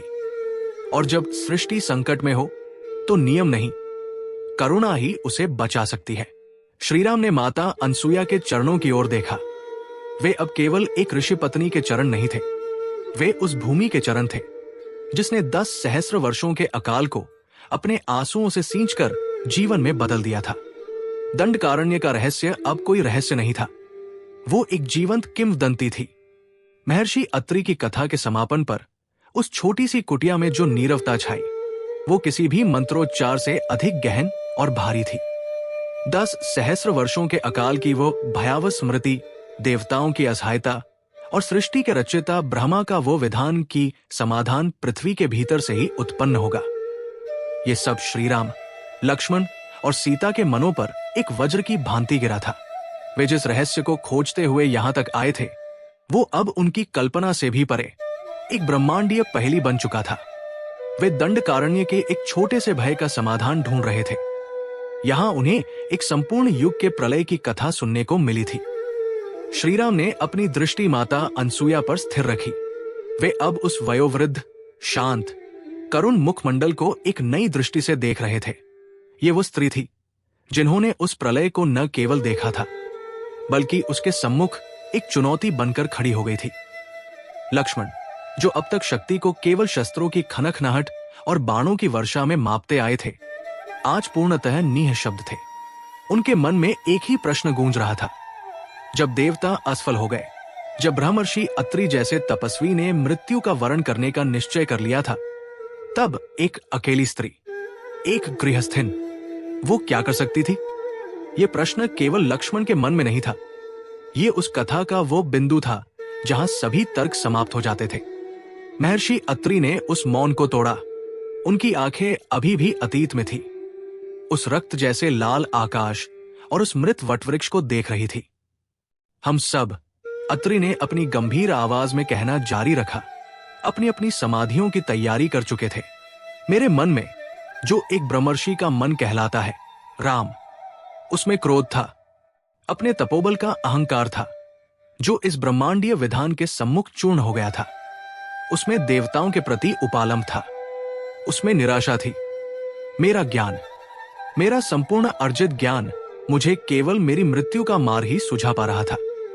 किंतु अनसुया, उन्होंने अपनी पत्नी की ओर देखकर कहा, वे मेरे निकट आई। मैंने सोचा वे भी विदा लेने आई है। मैंने उनसे कहा, अनसुया, ये सब अब व्यर्थ है, सृष्टि का अंत हो रहा है, हम सब जा रहे हैं, तुम भी अपनी मुक्ति की तैयारी करो। उन्होंने मेरी ओर देखा, राम, अत्रि ने कहा, और उनकी आंखों में न मृत्यु का भय था, न निराशा का। उनकी आंखों में केवल एक असीम, अतल पीड़ा थी, किंतु वो पीड़ा स्वयं के लिए नहीं थी। उन्होंने मुझसे कहा, अत्रि की आवाज में उस क्षण का विस्मय आज भी ताजा था, स्वामी, आप सब तो अपनी मुक्ति की तैयारी कर रहे हैं, आपका ज्ञान आपको इस शरीर से परे ले जा रहा है, किंतु इस बेचारी पृथ्वी का क्या? इन मृत वृक्षों का क्या जो हमें छाया और फल देते थे? उन प्राणियों का क्या जो जल की एक बूंद के लिए तड़प कर मर गए? क्या इनके प्रति हमारा कोई धर्म नहीं? मैं, अत्रि ने स्वीकार किया, उनके इस प्रश्न से स्तब्ध रह गया। मेरा सारा ज्ञान, मेरा वैद्य शास्त्रों का पांडित्य उस एक सरल प्रश्न के सम्मुख बौना पड़ गया। मैंने क्रोध और निराशा में कहा, यह देवताओं का कार्य है, अनसुया, वे असहाय है, ये सृष्टि का विधान है, हम मनुष्य इसमें क्या कर सकते हैं? अनसुया ने मेरे इस क्रोध का कोई उत्तर नहीं दिया। वे मेरी ओर से मुड़ी और उस स्थान की ओर चल दी जहां कभी आश्रम का गौरव, वो विशाल वटवृक्ष, एक काले कंकाल की भांति खड़ा था। वे उस मृत वृक्ष की सूखी जड़ों के मध्य उस तप्त पाषाण तुल्य भूमि पर बैठ गई। अन्य ऋषियों ने सोचा कि वे भी समाधि लेने जा रही है, किंतु मैं उन्हें देख रहा था, क्योंकि उनकी मुद्रा में मृत्यु की प्रतीक्षा नहीं थी, उनकी मुद्रा में एक संकल्प था। उन्होंने न कोई मंत्र पढ़ा, अत्रि ने अपनी आंखें बंद करते हुए कहा, न कोई यज्ञ किया, नहीं अपनी कुंडलिनी को जागृत करने का प्रयास किया। उन्होंने कुछ नहीं मांगा, न शक्ति, न सिद्धि, न मोक्ष। उन्होंने बस अपनी आंखें बंद कर ली और उन्होंने वह किया राम, जिसकी कल्पना न मैं कर सकता था न कोई और देवता। उन्होंने इस पृथ्वी के दर्द को, इस 10,000 वर्ष के अकाल की संपूर्ण पीड़ा को अपने भीतर सोखना आरंभ कर दिया। श्रीराम ने एक गहरी श्वास ली। ये तपस्या का वह मार्ग नहीं था जो उन्होंने सीखा था। ये हठयोग नहीं था, ये ज्ञानयोग नहीं था, ये कुछ और ही था। वे उस तप्त वायु को अपने श्वास में ले रही थी। अत्रि की आवाज किसी दृष्टा की भांति गूंज रही थी। वे उस चटकती हुई भूमि की पीड़ा को अपनी देह में अनुभव कर रही थी। उन्होंने हर उस मां के विलाप को सुना जिसका बच्चा उसकी गोद में प्यासा मर गया था। उन्होंने हर उस प्राणी की अंतिम असहाय चीत्कार को अपने हृदय में स्थान दिया। उनका हृदय, जो पहले ही असूया, ईर्ष्या से रहित था, अब वो करुणा का एक असीम ज्वलंत महासागर बन गया। वे स्वयं के लिए नहीं रो रही थी, वे सृष्टि के लिए रो रही थी। मैं, अत्रि ने कहा, मैं एक ब्रह्मर्षि उन्हें देख रहा था। मैं उनके आसपास कोई तपोबल का तेज नहीं देख रहा था। मैं बस ये देख रहा था कि उनकी देह कांप रही है, जैसे वो स्वयं 10,000 वर्षों की प्यास से तड़प रही हो। उनका मुखमंडल तप्त हो गया था, जैसे वे स्वयं उस सूर्य का ताप पी रही हो जिसने पृथ्वी को झुलसा दिया था। घंटे बीत गए, दिन बीत गए। हम ऋषि, जो मृत्यु की प्रतीक्षा कर रहे थे, हम अब अपनी मृत्यु को भूलकर केवल उन्हें देख रहे थे। हमें प्रतीत हो रहा था कि वे इस ब्रह्मांडीय पीड़ा के भार से भस्म हो जाएंगी। और तब 7 दिनों की इस अविचल मौन साधना के बाद उन्होंने अपनी आंखें खोली। अत्रि एक क्षण के लिए रुके, जैसे उस दृश्य को पुनः अपनी आंखों के सम्मुख ला रहे हों। राम, मैंने अपने जीवन में ऐसा तेज कभी नहीं देखा था। उनकी आंखें अब केवल करुण नहीं थी, वे अधिकार से भरी थी। वे अब याचना नहीं कर रही थी, वे निश्चय कर चुकी थी। उन्होंने अपने सूखे, फटे हुए होठों को खोला। उन्होंने आकाश की ओर नहीं देखा, उन्होंने देवताओं का आह्वान नहीं किया। उन्होंने अपनी दृष्टि सीधे उस मृत पृथ्वी पर, उस पाषाण भूमि पर गड़ाई। और तब अत्रि ने कहा, उन्होंने उस प्रतिज्ञा को, उस संकल्प को स्वर दिया जिसने सृष्टि के विधान को बदलने के लिए विवश कर दिया। उन्होंने अपना दाहिना हाथ उठाया, जिसमें न कोई कमंडलू था, न कोई रुद्राक्ष, केवल उनका संकल्प था। उन्होंने कहा, और उनकी आवाज यद्यपि क्षीण थी, किंतु उसमें एक ऐसी दृढ़ता थी जिसने पूरे ब्रह्मांड को एक क्षण के लिए रोक दिया। उन्होंने कहा, हे सृष्टि के पंचतत्वों, हे देवगण जो आज असहाय है, हे मृतप्राय पृथ्वी, मैं अत्रि की पत्नी अनसुया आज अपने संपूर्ण जीवन के धर्म को साक्षी बनाती हूं। यदि यह सत्य है कि मैंने अपने मन से, अपने वचन से अथवा अपने कर्म से अपने पति महर्षि अत्रि के अतिरिक्त किसी भी परपुरुष का चिंतन स्वप्न में भी न किया हो, यदि यह सत्य है कि मेरा सतीत्व अखंड और निर्मल है, यदि यह सत्य है कि मैंने अपने गृहस्थ धर्म का पालन अपनी संपूर्ण निष्ठा और प्रेम से किया है, तो उस सत्य के बल पर, उस सती धर्म की संपूर्ण संचित शक्ति के बल पर मैं आज्ञा देती हूं, इस धरती की प्यास बुझ जाए, यहां जल प्रकट हो। यह देववाणी नहीं थी, यह किसी ऋषि का वरदान या श्राप नहीं था। ये एक स्त्री के सत्य का, उसके सतीत्व का ब्रह्मांडीय दावा था। श्रीराम और लक्ष्मण की श्वासें रुकी हुई थी। सीता ने अपनी आंखें मूंद ली थी। वे उस क्षण की भयावह शक्ति को अनुभव कर सकती थी। वो क्षण, अत्रि ने अपनी कांपती आवाज में कहा, वो क्षण जब उन्होंने आज्ञा देती हूं कहा। समय रुक गया। राम, स्वर्ग में अत्रि ने कहा। देवता अपने सिंहासनों से उठ खड़े हुए। वे कांप रहे थे, वे असहाय थे, क्योंकि वे विधान से बंधे थे। किंतु अनसुया ने अपनी निस्वार्थ करुणा और अपने अखंड सत्य से एक नए विधान की रचना कर दी थी। उन्होंने किसी से कुछ मांगा नहीं था, उन्होंने अपने सत्य को दांव पर लगा दिया था और उस सत्य के बल के सम्मुख, उस सतीत्व की शक्ति के सम्मुख सृष्टि के पुराने नियम को झुकना पड़ा। पहले अत्रि ने कहा, एक गड़गड़ाहट हुई। वो मेघों की नहीं थी, आकाश तो सहस्रों वर्षों से सूना था। वो भूमि के भीतर से आई, जैसे पृथ्वी जो 10,000 वर्षों से मृत थी, वो किसी पीड़ा में कराह उठी हो।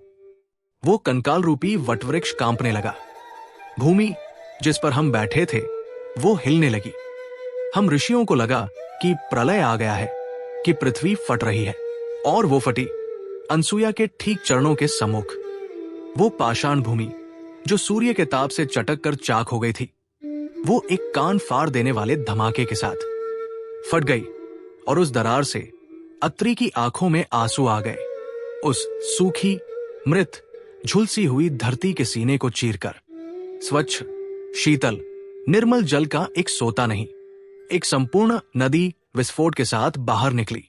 हम सबने अपनी आंखों से देखा। वो जल इंद्र का नहीं था, वो वरुण का नहीं था, वो किसी पर्वत की बर्फ से नहीं जन्मा था। ये जल एक स्त्री के सतीत्व की अग्नि से जन्मा था। ये उसकी करुणा थी जो पृथ्वी की प्यास बुझाने के लिए द्रवीभूत हो गई थी। वो जलधारा अत्रि ने उस अद्भुत दृश्य का वर्णन किया। पहले अनसुया के चरणों को पखारने के लिए रुकी, जैसे पृथ्वी स्वयं अपनी नई जन्मी पुत्री को अपनी उद्धारकर्ता के चरणों में समर्पित कर रही हो। और फिर वो नदी उस मृत आश्रम से बाहर की ओर बहने लगी। उसका पहला स्पर्श उस सूखे वटवृक्ष की जड़ों को मिला। और राम, लक्ष्मण, हमने अपनी आंखों से देखा। उस काले कंकाल में उसी क्षण हरी कोमल कोंपले फूट पड़ी। 10,000 वर्षों से मृत वृक्ष एक क्षण में जीवित हो उठा। हम ऋषि जो समाधि लेने बैठे थे, हम अपनी आंखें फाड़े ये देख रहे थे। हम उस जल की ओर पागलों की भांति दौड़े। हमने अंजुलि भर भर कर वो जल पिया।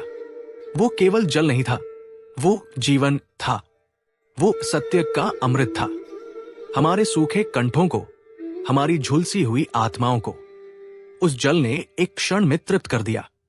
वो नदी आश्रम से बाहर निकली। वो उस झुलसी हुई पृथ्वी पर बहने लगी। और जहां जहां वो जल गया, वहां वहां जीवन पुनः लौट आया। भूमि हरी होने लगी। उस जल को पीकर जो प्राणी पाताल में छिपे थे, वे बाहर निकल आए। आकाश में मेघ घिरने लगे, क्योंकि अब पृथ्वी ने स्वयं अपने भीतर से समाधान उत्पन्न कर दिया था। वो मांडवी थी। अत्रि ने कहा, जिसे आज तुम चित्रकूट के निकट मंदाकिनी के नाम से जानते हो। वो कोई प्राचीन अनादि नदी नहीं है राघव। वो अनसुया की करुणा है जो उसके सतीत्व के बल पर प्रकट हुई। उस दिन अत्रि ने अपनी बात समाप्त की। स्वर्ग से देवता नीचे उतरे। वे सब, इंद्र, वरुण, अग्नि, वायु, वे सब उस स्थान पर आए।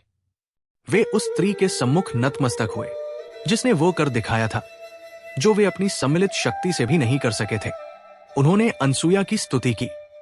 उन्होंने उन्हें सृष्टि की धात्री कहा, क्योंकि उस दिन एक स्त्री की तपस्या ने नहीं, बल्कि एक स्त्री के सतीत्व ने सृष्टि को एक नए प्रलय से बचा लिया था। कथा समाप्त हो चुकी थी। रहस्य का अनावरण हो चुका था। श्री राम, लक्ष्मण और सीता पूर्णतः स्तब्ध थे। वे जिस रहस्यमयी तप की खोज में आए थे, वो तपस्या का कोई ज्ञात रूप था ही नहीं। वो सती धर्म का, अपने स्व को अपने पति और अपनी करुणा को सृष्टि के प्रति पूर्णतः समर्पित कर देने का तप था। श्रीराम ने माता अनसुया के चरणों की ओर देखा। वे अब केवल एक ऋषि पत्नी के चरण नहीं थे, वे उस भूमि के चरण थे जिसने 10 सहस्र वर्षों के अकाल को अपने सत्य के बल पर चुनौती दी और प्रकृति के नियमों को बदल दिया। दर्शकों, श्रीराम को अनसुया की शक्ति का पहला और शायद सबसे बड़ा प्रमाण मिल चुका था। अब सस्पेंस ये नहीं था कि क्या वो शक्तिशाली है। श्रीराम के मन में अब एक नया, कहीं अधिक गहरा प्रश्न गूंज रहा था। एक ऐसी शक्ति जो प्रकृति के विधान को बदल सकती है, जो देवताओं की असहायता को चुनौती दे सकती है, जो 10 सहस्र वर्षों के अकाल को अपने आंसुओं से समाप्त कर सकती है। उस शक्ति की सीमा क्या है? दंडकारण्य का अज्ञात भय, वो राक्षसों की असूया। अब श्रीराम को उस ब्रह्मांडीय शक्ति के सम्मुख एक तुच्छ, छोटी सी बाधा प्रतीत हो रही थी। वो समझ गए थे कि खर और दूषण इस आश्रम में प्रवेश क्यों नहीं कर सकते। उनकी घृणा उस सतीत्व के जागृत सत्य के महासागर के सम्मुख एक बूंद के बराबर भी नहीं थी। महर्षि अत्रि की वाणी जब थमी तो उस कुटिया की नीरवता में 10 सहस्र वर्षों के अकाल की प्यास और माता अनसुया के सतीत्व से जन्मी मंदाकिनी की आर्द्रता दोनों एक साथ समाहित थी। श्री राम, लक्ष्मण और सीता, जो अब तक स्वयं को केवल वनवासी और यात्री समझ रहे थे, वे अकस्मात स्वयं को एक ऐसी ब्रह्मांडीय गाथा का श्रोता पा रहे थे जिसके सम्मुख उनका अपना जीवन, उनके अपने संघर्ष एक क्षण के लिए गौण हो गए थे। श्रीराम की दृष्टि माता अनसुया के उन चरणों पर टिकी थी जिन्होंने मृत पृथ्वी पर चलकर उसे पुनः जीवित कर दिया था। वे अब समझ रहे थे कि इस आश्रम की शांति का स्रोत क्या है।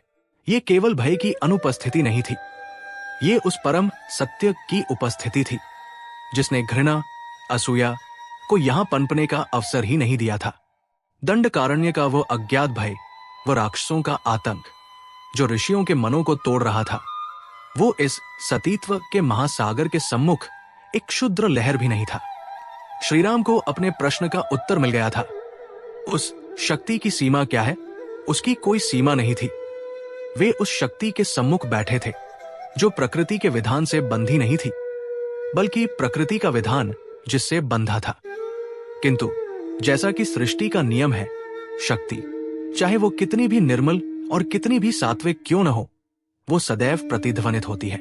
वो अपने केंद्र से वृत्त बनाती हुई ब्रह्मांड के कोनों तक यात्रा करती है, और जब ये प्रतिध्वनि देवलोक तक पहुंची तो उसने एक ऐसी हलचल को जन्म दिया जिसकी कल्पना स्वयं माता अनसुया ने भी नहीं की थी। महर्षि अत्रि ने एक गहरी श्वास ली। उनकी कथा अभी समाप्त नहीं हुई थी। वो उस शिखर की ओर बढ़ रही थी जहां श्रीराम के सभी प्रश्नों का अंतिम उत्तर मिलने वाला था। राघव, महर्षि अत्रि ने कहा। उनकी आवाज अब उस शांतिपूर्ण कुटिया में रहस्य का एक नया आवरण बुन रही थी। तुमने जो सुना वो उस शक्ति का एक पक्ष था। वो उसकी करुणा का, उसकी सृजन क्षमता का प्रमाण था। किंतु इस ब्रह्मांड में प्रत्येक शक्ति की परीक्षा होती है, और परीक्षा जितनी बड़ी शक्ति की हो उतनी ही विकट होती है। जब माता अनसुया के सतीत्व के बल पर मंदाकिनी का प्राकट्य हुआ, जब 10 सहस्र वर्षों का अकाल समाप्त हुआ, और जब देवताओं ने स्वयं पृथ्वी पर उतरकर उन्हें सृष्टि की धात्री कहकर प्रणाम किया, तब ये महिमा, ये कीर्ति तीनों लोकों में फैल गई। महर्षि अत्रि की दृष्टि उस कुटिया से परे जैसे स्वर्ग के उन भवनों को देख रही थी। ये कीर्ति, उन्होंने धीमे से कहा, ये महिमा देवलोक में देवियों के हृदय तक भी पहुंची। ये एक अद्भुत व्यंग्य था। वह जिनका नाम ही अनअसूया, ईर्ष्या से रहित था, उनकी कीर्ति ने स्वयं असूया, ईर्ष्या को जन्म दे दिया। सरस्वती, जो ज्ञान और विद्या की अधिष्ठात्री थी, उन्होंने सुना कि एक मर्त्य स्त्री के सत्य के बल ने बिना किसी वेद मंत्र या ज्ञान के सृष्टि के विधान को बदल दिया। क्या सत्य ज्ञान से बड़ा हो गया? लक्ष्मी, जो श्री, समृद्धि और सस्टेनेंस, पोषण की देवी थी, उन्होंने सुना कि एक वनवासिनी तपस्विनी ने एक मृत लोक को वो जीवन रस, जल प्रदान कर दिया जिसे वे अपने ऐश्वर्य से भी उत्पन्न नहीं कर पा रही थी। क्या करुणा समृद्धि से अधिक शक्तिशाली हो गई? और पार्वती, जो स्वयं शक्ति थी, आदि शक्ति, जिन्होंने शिव को प्राप्त करने के लिए घोर तप किया था, उन्होंने सुना कि एक अन्य सती की सती शक्ति ने वह कर दिखाया जिसके सम्मुख प्रलय ने भी मार्ग बदल दिया। ये एक ऐसी शक्ति थी जो उनके अपने क्षेत्र को चुनौती दे रही थी। महर्षि अत्रि ने इस जटिल मनोविज्ञान को श्रीराम के सम्मुख खोला। ये वो क्षुद्र ईर्ष्या नहीं थी। राम, जिसे मनुष्य जानते हैं, ये लीला का एक अंग था। ये ब्रह्मांडीय संतुलन का प्रश्न था। देवियों के मन में ये संशय उत्पन्न हुआ, क्या किसी मर्त्य को, चाहे वो कितनी भी पवित्र क्यों न हो, इतनी शक्ति का धारक होना चाहिए? क्या वो शक्ति वास्तव में उतनी ही निर्मल है जितनी वह प्रतीत होती है, या वह किसी गुप्त अहंकार पर आधारित है? तीनों देवियां, अत्रि ने कहना जारी रखा, अपने अपने पतियों के पास पहुंची। उन्होंने ये आग्रह नहीं किया, उन्होंने हठ किया। उन्होंने ब्रह्मा, विष्णु और शिव से कहा, आप तीनों इस सृष्टि के नियामक हैं, और पृथ्वी पर एक स्त्री है जिसके सतीत्व की महिमा आप तीनों की महिमा से भी अधिक गाई जा रही है। देवता उसकी स्तुति कर रहे हैं, प्रकृति उसके चरणों में है। हम चाहती है कि आप स्वयं जाए और उस सती धर्म की परीक्षा ले। तीनों देव, अत्रि ने कहा, जो स्वयं ब्रह्मांड के ज्ञाता है, वे अनसुया के सत्य को जानते थे। वे जानते थे कि ये परीक्षा अनावश्यक है। विष्णु, जो धर्म के पालक है, वे एक पतिव्रता के धर्म को संकट में डालने के पक्ष में नहीं थे। शिव, जो स्वयं सबसे बड़े तपस्वी थे, वे एक अन्य तपस्विनी की साधना को भंग नहीं करना चाहते थे। और ब्रह्मा, जो सृजनहार थे, वे अपनी ही एक श्रेष्ठ कृति को तोड़ने का पाप क्यों करते? किंतु देवियों का हठ, वो भी शक्ति का ही एक रूप था। वे अड़ गई। उन्होंने कहा, यदि आप ये प्रमाणित नहीं कर सकते कि आपका स्थान उस मर्त्य स्त्री से ऊंचा है, यदि आप उसकी शक्ति को भेद नहीं सकते, तो हमारा ये देवत्व व्यर्थ है। अंततः अत्रि ने कहा, त्रिमूर्ति को सहमत होना पड़ा। किंतु ये परीक्षा केवल अनसुया की नहीं थी, ये स्वयं उन देवताओं के लिए भी एक संकट बनने वाली थी। उन्होंने इसे लीला के रूप में स्वीकार किया, एक ऐसी लीला जो सतीत्व के वास्तविक अर्थ को सदा सर्वदा के लिए ब्रह्मांड पर अंकित करने वाली थी। उस दिन महर्षि अत्रि ने बताया, वे स्वयं आश्रम में नहीं थे। वे किसी गहन समाधि के लिए हिमालय की कंदराओं में गए हुए थे। आश्रम का संपूर्ण भार, अतिथि सत्कार से लेकर यज्ञों के संरक्षण तक, सब कुछ माता अनसुया पर था। अनसुया, अत्रि ने कहा, अपने नित्य कर्म में लीन थी। आश्रम की शांति पहले की ही भांति घनीभूत थी। मंदाकिनी कलकल कर बह रही थी। पशु पक्षी निर्भय विचर रहे थे। तभी आश्रम के द्वार पर 3 वयोवृद्ध तेजस्वी साधुओं ने प्रवेश किया। श्रीराम और लक्ष्मण तनकर बैठ गए। वे समझ गए थे कि कथा अपने शिखर पर पहुंच रही है। वे साधारण साधु नहीं थे। अत्रि ने कहा, उनके मुखमंडल पर ऐसा तेज था जैसे सहस्रों सूर्य एक साथ उदित हो गए हों। उनकी जटाएं आकाश को छू रही थी। उनके शरीर भस्म से रमे थे और उनके हाथों में कमंडलू और दंड थे। वे तीनों साक्षात तप की मूर्ति लग रहे थे, किंतु उनकी आंखों में एक विचित्र भावहीन शून्यता थी। वे किसी और ही लोक के प्रतीत होते थे। माता अनसुया ने उन्हें देखा। उनके हृदय में तत्काल अतिथि धर्म जागृत हुआ।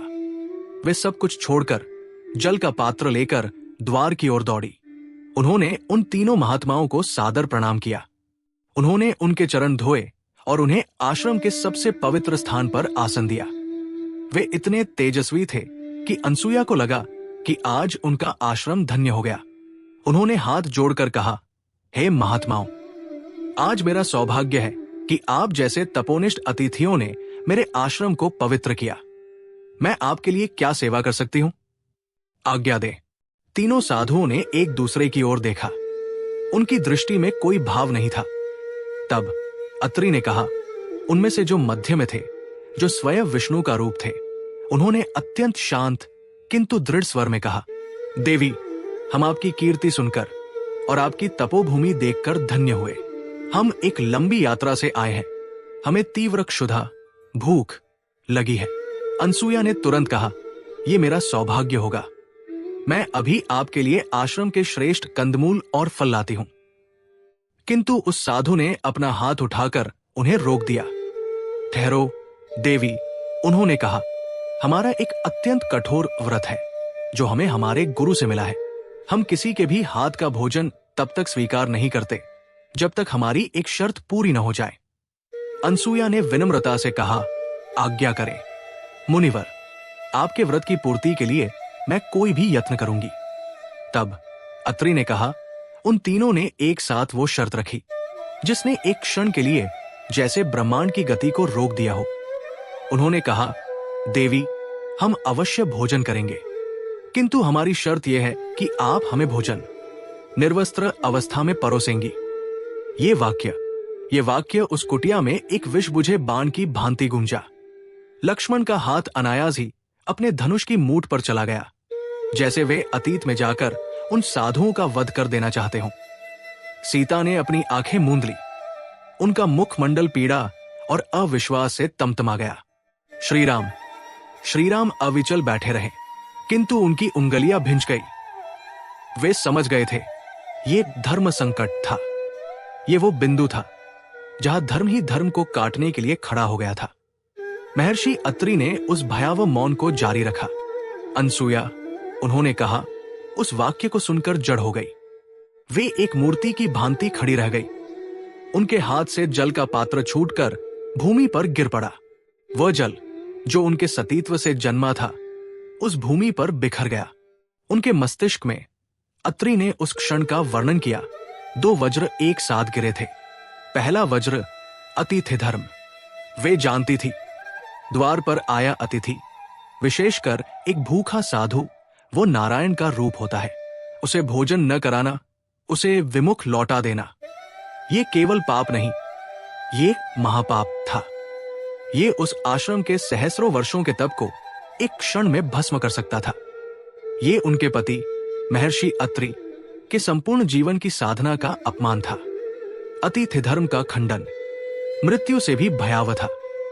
और दूसरा वज्र सती धर्म, निर्वस्त्र परपुरुषों के समक्ष, ये अकल्पनीय था, ये असंभव था। उनका संपूर्ण अस्तित्व, उनकी वो शक्ति जिसने मंदाकिनी को जन्म दिया था, वो इसी सतीत्व पर आधारित थी।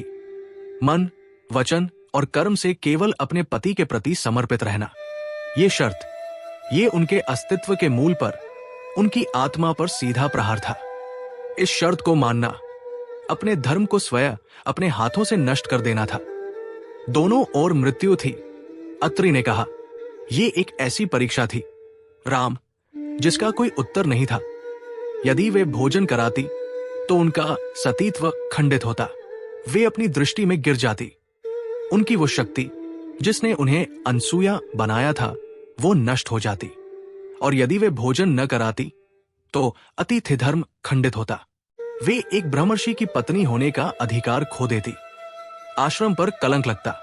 वे भूखे साधुओं के श्राप की भागी बनती। स्वर्ग में अत्रि ने बताया, तीनों देवियां सरस्वती, लक्ष्मी और पार्वती अपनी श्वास रोके ये दृश्य देख रही थी। उन्हें लगा वे जीत गई। उन्होंने अनसुया को एक ऐसे बिंदु पर फंसा दिया था जहां से निकलने का कोई मार्ग नहीं था। वह या तो अपना सतीत्व खोएंगी या अपना धर्म। दोनों ही स्थितियों में उनकी महिमा खंडित हो जाएगी। और वे तीनों साधु, ब्रह्मा, विष्णु, शिव, वे भावहीन पत्थर की मूर्तियों की भांति बैठे उन्हें देख रहे थे। वे प्रतीक्षा कर रहे थे कि अनसुया कौन सी मृत्यु को चुनती है। अनसुया, अत्रि ने कहा, कुछ क्षणों तक जड़वत खड़ी रही। उनके कानों में उन साधुओं के शब्द गूंज रहे थे, निर्वस्त्र। उनके मस्तिष्क में वह धर्म संकट एक चक्रवात की भांति घूम रहा था। वे जान गई थी, ये कोई साधारण साधु नहीं है, ये कोई साधारण परीक्षा नहीं है, ये उनके सत्य की अंतिम और सबसे क्रूर परीक्षा है। उन्होंने क्या किया? अत्रि ने श्रीराम से ही प्रश्न किया। वे क्या कर सकती थी? राघव, उनके पास कोई मार्ग नहीं था। उन्होंने अपनी आंखें बंद कर ली। उन्होंने उन तीनों साधुओं को नहीं देखा। उन्होंने स्वर्ग की ओर नहीं देखा। उन्होंने सहायता के लिए किसी देवता को नहीं पुकारा, क्योंकि वे जानती थी देवता ही आज उनकी परीक्षा ले रहे थे। उन्होंने अपने पति महर्षि अत्रि का ध्यान किया। उन्होंने अपने सत्य का, अपने सतीत्व का आह्वान किया। उन्होंने स्वयं से प्रश्न किया, मेरा धर्म क्या है? और उनके भीतर से उत्तर आया, दोनों ही मेरे धर्म है।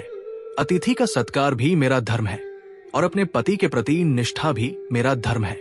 एक धर्म दूसरे धर्म का नाश करने के लिए कैसे बनाया जा सकता है? ये अवश्य ही कोई माया है, कोई लीला है। और तब अत्रि की आवाज में उस क्षण का विस्मय लौट आया। उन्हें उन साधुओं के शब्दों में ही उस माया की कुंजी मिल गई। उन्होंने क्या कहा था? उन्होंने कहा था, निर्वस्त्र। क्यों? क्योंकि वे किसी और भाव की अपेक्षा कर रहे थे।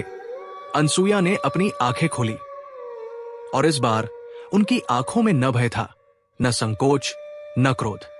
उनकी आंखों में उन तीनों तेजस्वी साधुओं के लिए एक असीम, एक गहन, एक अपार मातृत्व का भाव उमड़ आया। वे मुस्कुराई। वे समझ गई, यदि उनकी दृष्टि में पुरुष का भाव है, तभी निर्वस्त्र होने में लज्जा है, तभी सतीत्व खंडित होने का भय है। किंतु यदि उनकी दृष्टि में ही पुरुष का भाव न रहे, यदि वे इन तीनों को अपने पुत्र के रूप में देखें। एक मां, अत्रि ने कहा, अपने नवजात शिशु को भोजन कराते समय निर्वस्त्र होने का संकोच नहीं करती। श्री राम, लक्ष्मण और सीता अपनी श्वास रोके उस क्षण की कल्पना कर रहे थे। माता अनसुया, अत्रि ने कहा, ने वो अभिमंत्रित जल उन तीनों साधुओं के ऊपर छिड़क दिया और एक क्षण, राम, एक क्षण भी नहीं लगा। वो तेज, वो जटाए, वो भस्म, वो कमंडलू सब विलीन हो गया उन तीनों आसनों पर। जहां ब्रह्मा, विष्णु और शिव बैठे थे, वहां अब 3 छोटे छोटे सुंदर 6-6 मास के नवजात शिशु भूख से रोते बिलखते हुए पड़े थे। उन्होंने अपने देवत्व को, अपने पुरुष रूप को एक सती के मातृत्व के सम्मुख खो दिया था। स्वर्ग में अत्रि ने कहा, तीनों देवियां ये देखकर चीत्कार कर उठीं। वे अपने पतियों को, ब्रह्मांड के स्वामियों को शिशु रूप में बदलते देख जड़ हो गई। वे समझ गई कि वे जीती नहीं, वे हार गई हैं। वे एक ऐसी शक्ति से हार गई हैं जिसे वे समझ ही नहीं पाई। और आश्रम में अत्रि ने कहा, माता अनसुया के हृदय में करुणा का सागर उमड़ पड़ा। उन्होंने उन तीनों रोते हुए शिशुओं को देखा। वे दौड़ी, उन्होंने पहले शिशु ब्रह्मा को उठाया, उसे अपने वक्ष से लगाया, उसे चूमा। फिर दूसरे विष्णु को, फिर तीसरे शिव को। उन्होंने उन्हें अपने आंचल में समेटा। वे तीनों भूखे थे, वे रो रहे थे। और तब अत्रि ने कहा, माता अनसुया ने उन तीनों की शर्त पूरी की। उन्होंने उन तीनों को, अपने पुत्रों को निर्वस्त्र होकर अपना स्तनपान कराया। धर्म संकट, अत्रि ने कहा, समाप्त हो चुका था। अतिथि धर्म भी पूरा हुआ। तीनों भूखे शिशुओं को उनकी मां से भोजन मिल गया और सती धर्म भी अखंड रहा, क्योंकि एक मां ने अपने पुत्रों को भोजन कराया था। श्रीराम ने अपनी आंखें बंद कर ली। उनके मुख पर एक ऐसी मुस्कान थी जो विस्मय, श्रद्धा और संपूर्णता की थी। वे जिस सीमा को खोज रहे थे, वो आज उन्हें मिल गई थी। वो शक्ति जो ब्रह्मांड के रचयिता, पालक और संहारक को अपना पुत्र बनाकर पालने में झुला सकती थी। दंडकारण्य का रहस्य अब कोई रहस्य नहीं था। वो साक्षात एक मां के रूप में उनके सम्मुख बैठा था। महर्षि अत्रि की कथा जब उस बिंदु पर पहुंची जहां धर्म संकट अपने चरम पर था, जहां सती धर्म और अतिथि धर्म एक दूसरे के सम्मुख मृत्यु प्रश्न बनकर खड़े हो गए थे, तब श्रीराम, लक्ष्मण और सीता की श्वासें जैसे रुक सी गई थी। वे उस क्षण में जी रहे थे। लक्ष्मण का हाथ धनुष की मूठ पर कस गया था और सीता की आंखें पीड़ा और अविश्वास में मूंद गई थी। श्रीराम ने, जो स्वयं धर्म के मूर्त रूप थे, उस क्षण की भयावता को अपनी आत्मा में अनुभव किया। वे जानते थे कि इसका कोई तार्किक उत्तर नहीं है। ये वो बिंदु है जहां शास्त्र मौन हो जाते हैं और केवल सत्य ही मार्ग दिखा सकता है। वे तीनों, विशेषकर श्रीराम, महर्षि अत्रि के मुख पर उस समाधान की प्रतीक्षा कर रहे थे जिसने इस असंभव पहेली को सुलझाया हो। महर्षि अत्रि ने उस मौन को अपनी गंभीर वाणी से तोड़ा। वे उस दृश्य को अपनी बंद आंखों से देख रहे थे जैसे वो कल ही की बात हो। अनसुया, उन्होंने कहा, कुछ क्षणों तक जड़वत खड़ी रहीं। उनके कानों में उन साधुओं के शब्द गूंज रहे थे, निर्वस्त्र। उनके मस्तिष्क में वो धर्म संकट एक चक्रवात की भांति घूम रहा था। वे जान गई थी। अत्रि ने कहा, ये कोई साधारण साधु नहीं है, ये कोई साधारण परीक्षा नहीं है, ये उनके सत्य की अंतिम और सबसे क्रूर परीक्षा है। उन्होंने अपनी आंखें बंद कर ली। राघव, उस क्षण अत्रि ने कहा, जब अनसुया ने अपनी बाह्य चक्षुओं को बंद किया, तब उनके दिव्य चक्षु खुल गए। उन्होंने सहायता के लिए किसी देवता को नहीं पुकारा, क्योंकि वे जानती थी देवता ही आज उनकी परीक्षा ले रहे थे। उन्होंने अपने पति महर्षि अत्रि का ध्यान किया। उन्होंने अपने सत्य का, अपने सतीत्व का आह्वान किया। उन्होंने स्वयं से प्रश्न किया, मेरा धर्म क्या है? और उनके भीतर से उत्तर आया। अत्रि की आवाज में उस क्षण का विस्मय गूंजा, दोनों ही मेरे धर्म है। अतिथि का सत्कार भी मेरा धर्म है और अपने पति के प्रति निष्ठा भी मेरा धर्म है। एक धर्म दूसरे धर्म का नाश करने के लिए कैसे बनाया जा सकता है? ये अवश्य ही कोई माया है, कोई लीला है। और तब अत्रि ने कहा, उन्हें उन साधुओं के शब्दों में ही उस माया की कुंजी मिल गई। उन्होंने क्या कहा था? उन्होंने कहा था निर्वस्त्र। क्यों? क्योंकि वे पुरुष थे और उनके मन में स्त्री का भाव था। वे इसी द्वंद्व को, इसी लज्जा को तोड़ना चाहते थे। अनसुया ने अपनी आंखें खोली और इस बार उनकी आंखों में न भय था, न संकोच, न क्रोध। उनकी आंखों में उन तीनों तेजस्वी साधुओं के लिए एक असीम, एक गहन, एक अपार मातृत्व का भाव उमड़ आया। वे मुस्कुराई। वे समझ गई, यदि उनकी दृष्टि में पुरुष का भाव है, तभी निर्वस्त्र होने में लज्जा है, तभी सतीत्व खंडित होने का भय है। किंतु यदि उनकी दृष्टि में ही पुरुष का भाव न रहे, यदि वे इन तीनों को अपने पुत्र के रूप में देखें। एक मां, अत्रि ने कहा, अपने नवजात शिशु को भोजन कराते समय निर्वस्त्र होने का संकोच नहीं करती। वहां सतीत्व खंडित नहीं होता, वहां मातृत्व गौरवान्वित होता है। उन साधुओं ने निर्वस्त्र होने की शर्त रखी थी। उन्होंने ये नहीं कहा था कि अनसुया को अपनी दृष्टि का भाव बदलने की अनुमति नहीं है। वे जीत गई थी राम। उसी क्षण उन्होंने देखा कि ये तीनों साधु, ये तो भूखे हैं, ये बालक है, ये क्षुधा से व्याकुल है और ये अपनी मां से भोजन मांग रहे हैं। किंतु अत्रि ने कहा, अभी एक बाधा थी। वे बालक नहीं थे, वे वयोवृद्ध, जटाधारी, तेजस्वी महात्मा थे। उन्हें बालक के रूप में देखना ये केवल भावना से संभव नहीं था। इसके लिए उन्हें बालक बनाना आवश्यक था। यहां अत्रि ने कहा, अनसुया ने अपनी उस शक्ति का प्रयोग किया जिसे उन्होंने 10 सहस्र वर्षों के अकाल को रोकते समय भी नहीं किया था। उन्होंने अपने सती धर्म की, अपने पातिव्रत्य की संपूर्ण संचित शक्ति को एक बिंदु पर केंद्रित किया। उन्होंने अपने हाथ में वो कमंडलू उठाया जिसे मैं अत्रि प्रयोग करता हूं। उसमें उन्होंने मंदाकिनी का वो जल भरा, वह जल जो उनके अपने सत्य से जन्मा था। उन्होंने पुनः अपने पति का स्मरण किया और उन्होंने उस जल को अभिमंत्रित किया। उन्होंने अपनी सतीत्व की वही प्रतिज्ञा दोहराई जो उन्होंने मंदाकिनी को प्रकट करते समय की थी। यदि यह सत्य है कि मैंने अपने मन से, अपने वचन से अथवा अपने कर्म से अपने पति महर्षि अत्रि के अतिरिक्त किसी का चिंतन न किया हो, तो उस सत्य के बल पर ये तीनों अतिथि जो मुझसे मां के रूप में भोजन चाहते हैं, वे अभी इसी क्षण नवजात शिशु बन जाए। श्री राम, लक्ष्मण और सीता अपनी श्वास रोके उस क्षण की कल्पना कर रहे थे।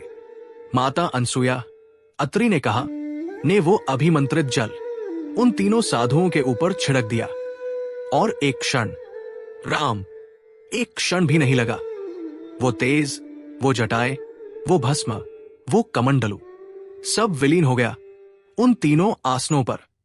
जहां ब्रह्मा, विष्णु और शिव बैठे थे, वहां अब 3 छोटे छोटे सुंदर 6-6 मास के नवजात शिशु भूख से रोते बिलखते हुए पड़े थे। उन्होंने अपने देवत्व को, अपने पुरुष रूप को एक सती के मातृत्व के सम्मुख खो दिया था। स्वर्ग में अत्रि ने कहा, यह दृश्य देखकर सन्नाटा छा गया होगा। वे जो परीक्षा लेने आए थे, वे स्वयं परीक्षा का विषय बन गए थे।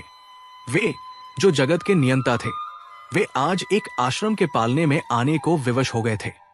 और आश्रम में अत्रि ने कहा, माता अनसुया के हृदय में करुणा का सागर उमड़ पड़ा। उन्होंने उन तीनों रोते हुए शिशुओं को देखा। वे दौड़ी, उन्होंने पहले शिशु ब्रह्मा को उठाया, उसे अपने वक्ष से लगाया, उसे चूमा, फिर दूसरे विष्णु को, फिर तीसरे शिव को। उन्होंने उन्हें अपने आंचल में समेटा। वे तीनों भूखे थे, वे रो रहे थे। और तब अत्रि ने कहा, माता अनसुया ने उन तीनों की शर्त पूरी की। उन्होंने उन तीनों को, अपने पुत्रों को, निर्वस्त्र होकर अपना स्तनपान कराया। धर्म संकट, अत्रि ने कहा, समाप्त हो चुका था। अतिथि धर्म भी पूरा हुआ। तीनों भूखे शिशुओं को उनकी मां से भोजन मिल गया और सती धर्म भी अखंड रहा, क्योंकि एक मां ने अपने पुत्रों को भोजन कराया था। वे तीनों शिशु अत्रि मुस्कुराए तृप्त होकर अपनी उस नई मां के आंचल में सो गए। माता अनसुया ने उन्हें पालने में लिटा दिया और उन्हें झुलाने लगी। महर्षि अत्रि की कथा यहां रुकी। उन्होंने उस लीला के उस भाग का वर्णन किया जहां धर्म संकट का समाधान हुआ था। उन्होंने ये नहीं बताया कि आगे क्या हुआ, वे देवियां कब आई या उन शिशुओं का क्या हुआ।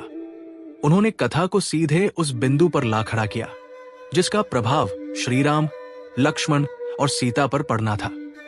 कुटिया में जो नीरवता थी वो अब विस्मय या रहस्य की नहीं थी, वो पूर्णता की थी। लक्ष्मण जो हर संकट का समाधान अपने बाणों में देखते थे, वे आज निःशब्द थे। वे समझ गए थे कि सच्चा बल शस्त्रों में नहीं, चरित्र में होता है। वो बल जो शत्रु को नष्ट नहीं करता, उसे पुत्र बना लेता है। सीता जो स्वयं एक सती थी, वे अपनी आंखों से बहते आंसुओं को रोक नहीं पाई। उन्हें आज एक ऐसा आदर्श मिल गया था जो केवल पूजनीय नहीं बल्कि एक असीम प्रेरणा था। उन्हें अपने सती धर्म की शक्ति का एक नया क्षितिज दिखाई दे गया था। और श्रीराम जो स्वयं विष्णु के अवतार थे, वे उस कथा को सुन रहे थे जिसमें विष्णु को एक शिशु में बदल दिया गया था। उनके मुख पर एक अलौकिक विस्मय भरी मुस्कान थी। वे उस लीला का स्मरण कर रहे थे जिसे वे स्वयं भूल चुके थे। वे अपने आसन से उठे, वे उस स्त्री के सम्मुख आए जो शांत भाव से सीता के सिर पर हाथ फेर रही थी। श्रीराम, अयोध्या के राजकुमार, रघुवंश के सूर्य, स्वयं नारायण उस वयोवृद्ध तपस्विनी के चरणों में झुक गए। उन्होंने उनके चरण स्पर्श किए। माता, उनकी आवाज में केवल श्रद्धा नहीं थी, संपूर्णता का भाव था। आज तक मैंने धर्म के अनेक रूप देखे थे। मैंने राजधर्म देखा, पुत्र धर्म देखा, पति धर्म देखा, किंतु आज आपने मुझे धर्म के उस सर्वोच्च स्वरूप का दर्शन करा दिया है जो मातृत्व कहलाता है। वो मातृत्व जो सृष्टि के रचयिता, पालक और संहारक को भी अपनी गोद में झुला सकता है। दंडकारण्य का वो अज्ञात भय, श्रीराम ने कहा, वो असूया का विष।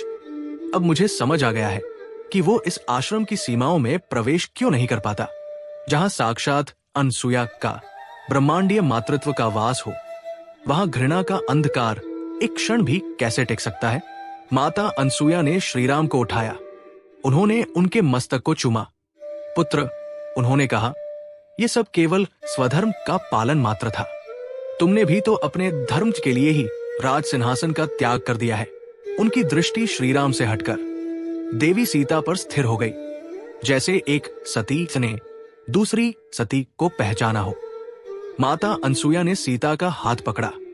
वे उस सौम्य राजसी मुखमंडल को देख रही थी और अपनी दिव्य दृष्टि से वे उस भविष्य को भी देख रही थी जो उस मुख पर अपनी छाया डालने के लिए प्रतीक्षा कर रहा था। वे सीता को कुटिया के भीतर ले गई। पुत्री, माता अनसुया ने एक संदूक खोला। उसमें से उन्होंने कुछ ऐसी वस्तुएं निकाली जिनका तेज अलौकिक था।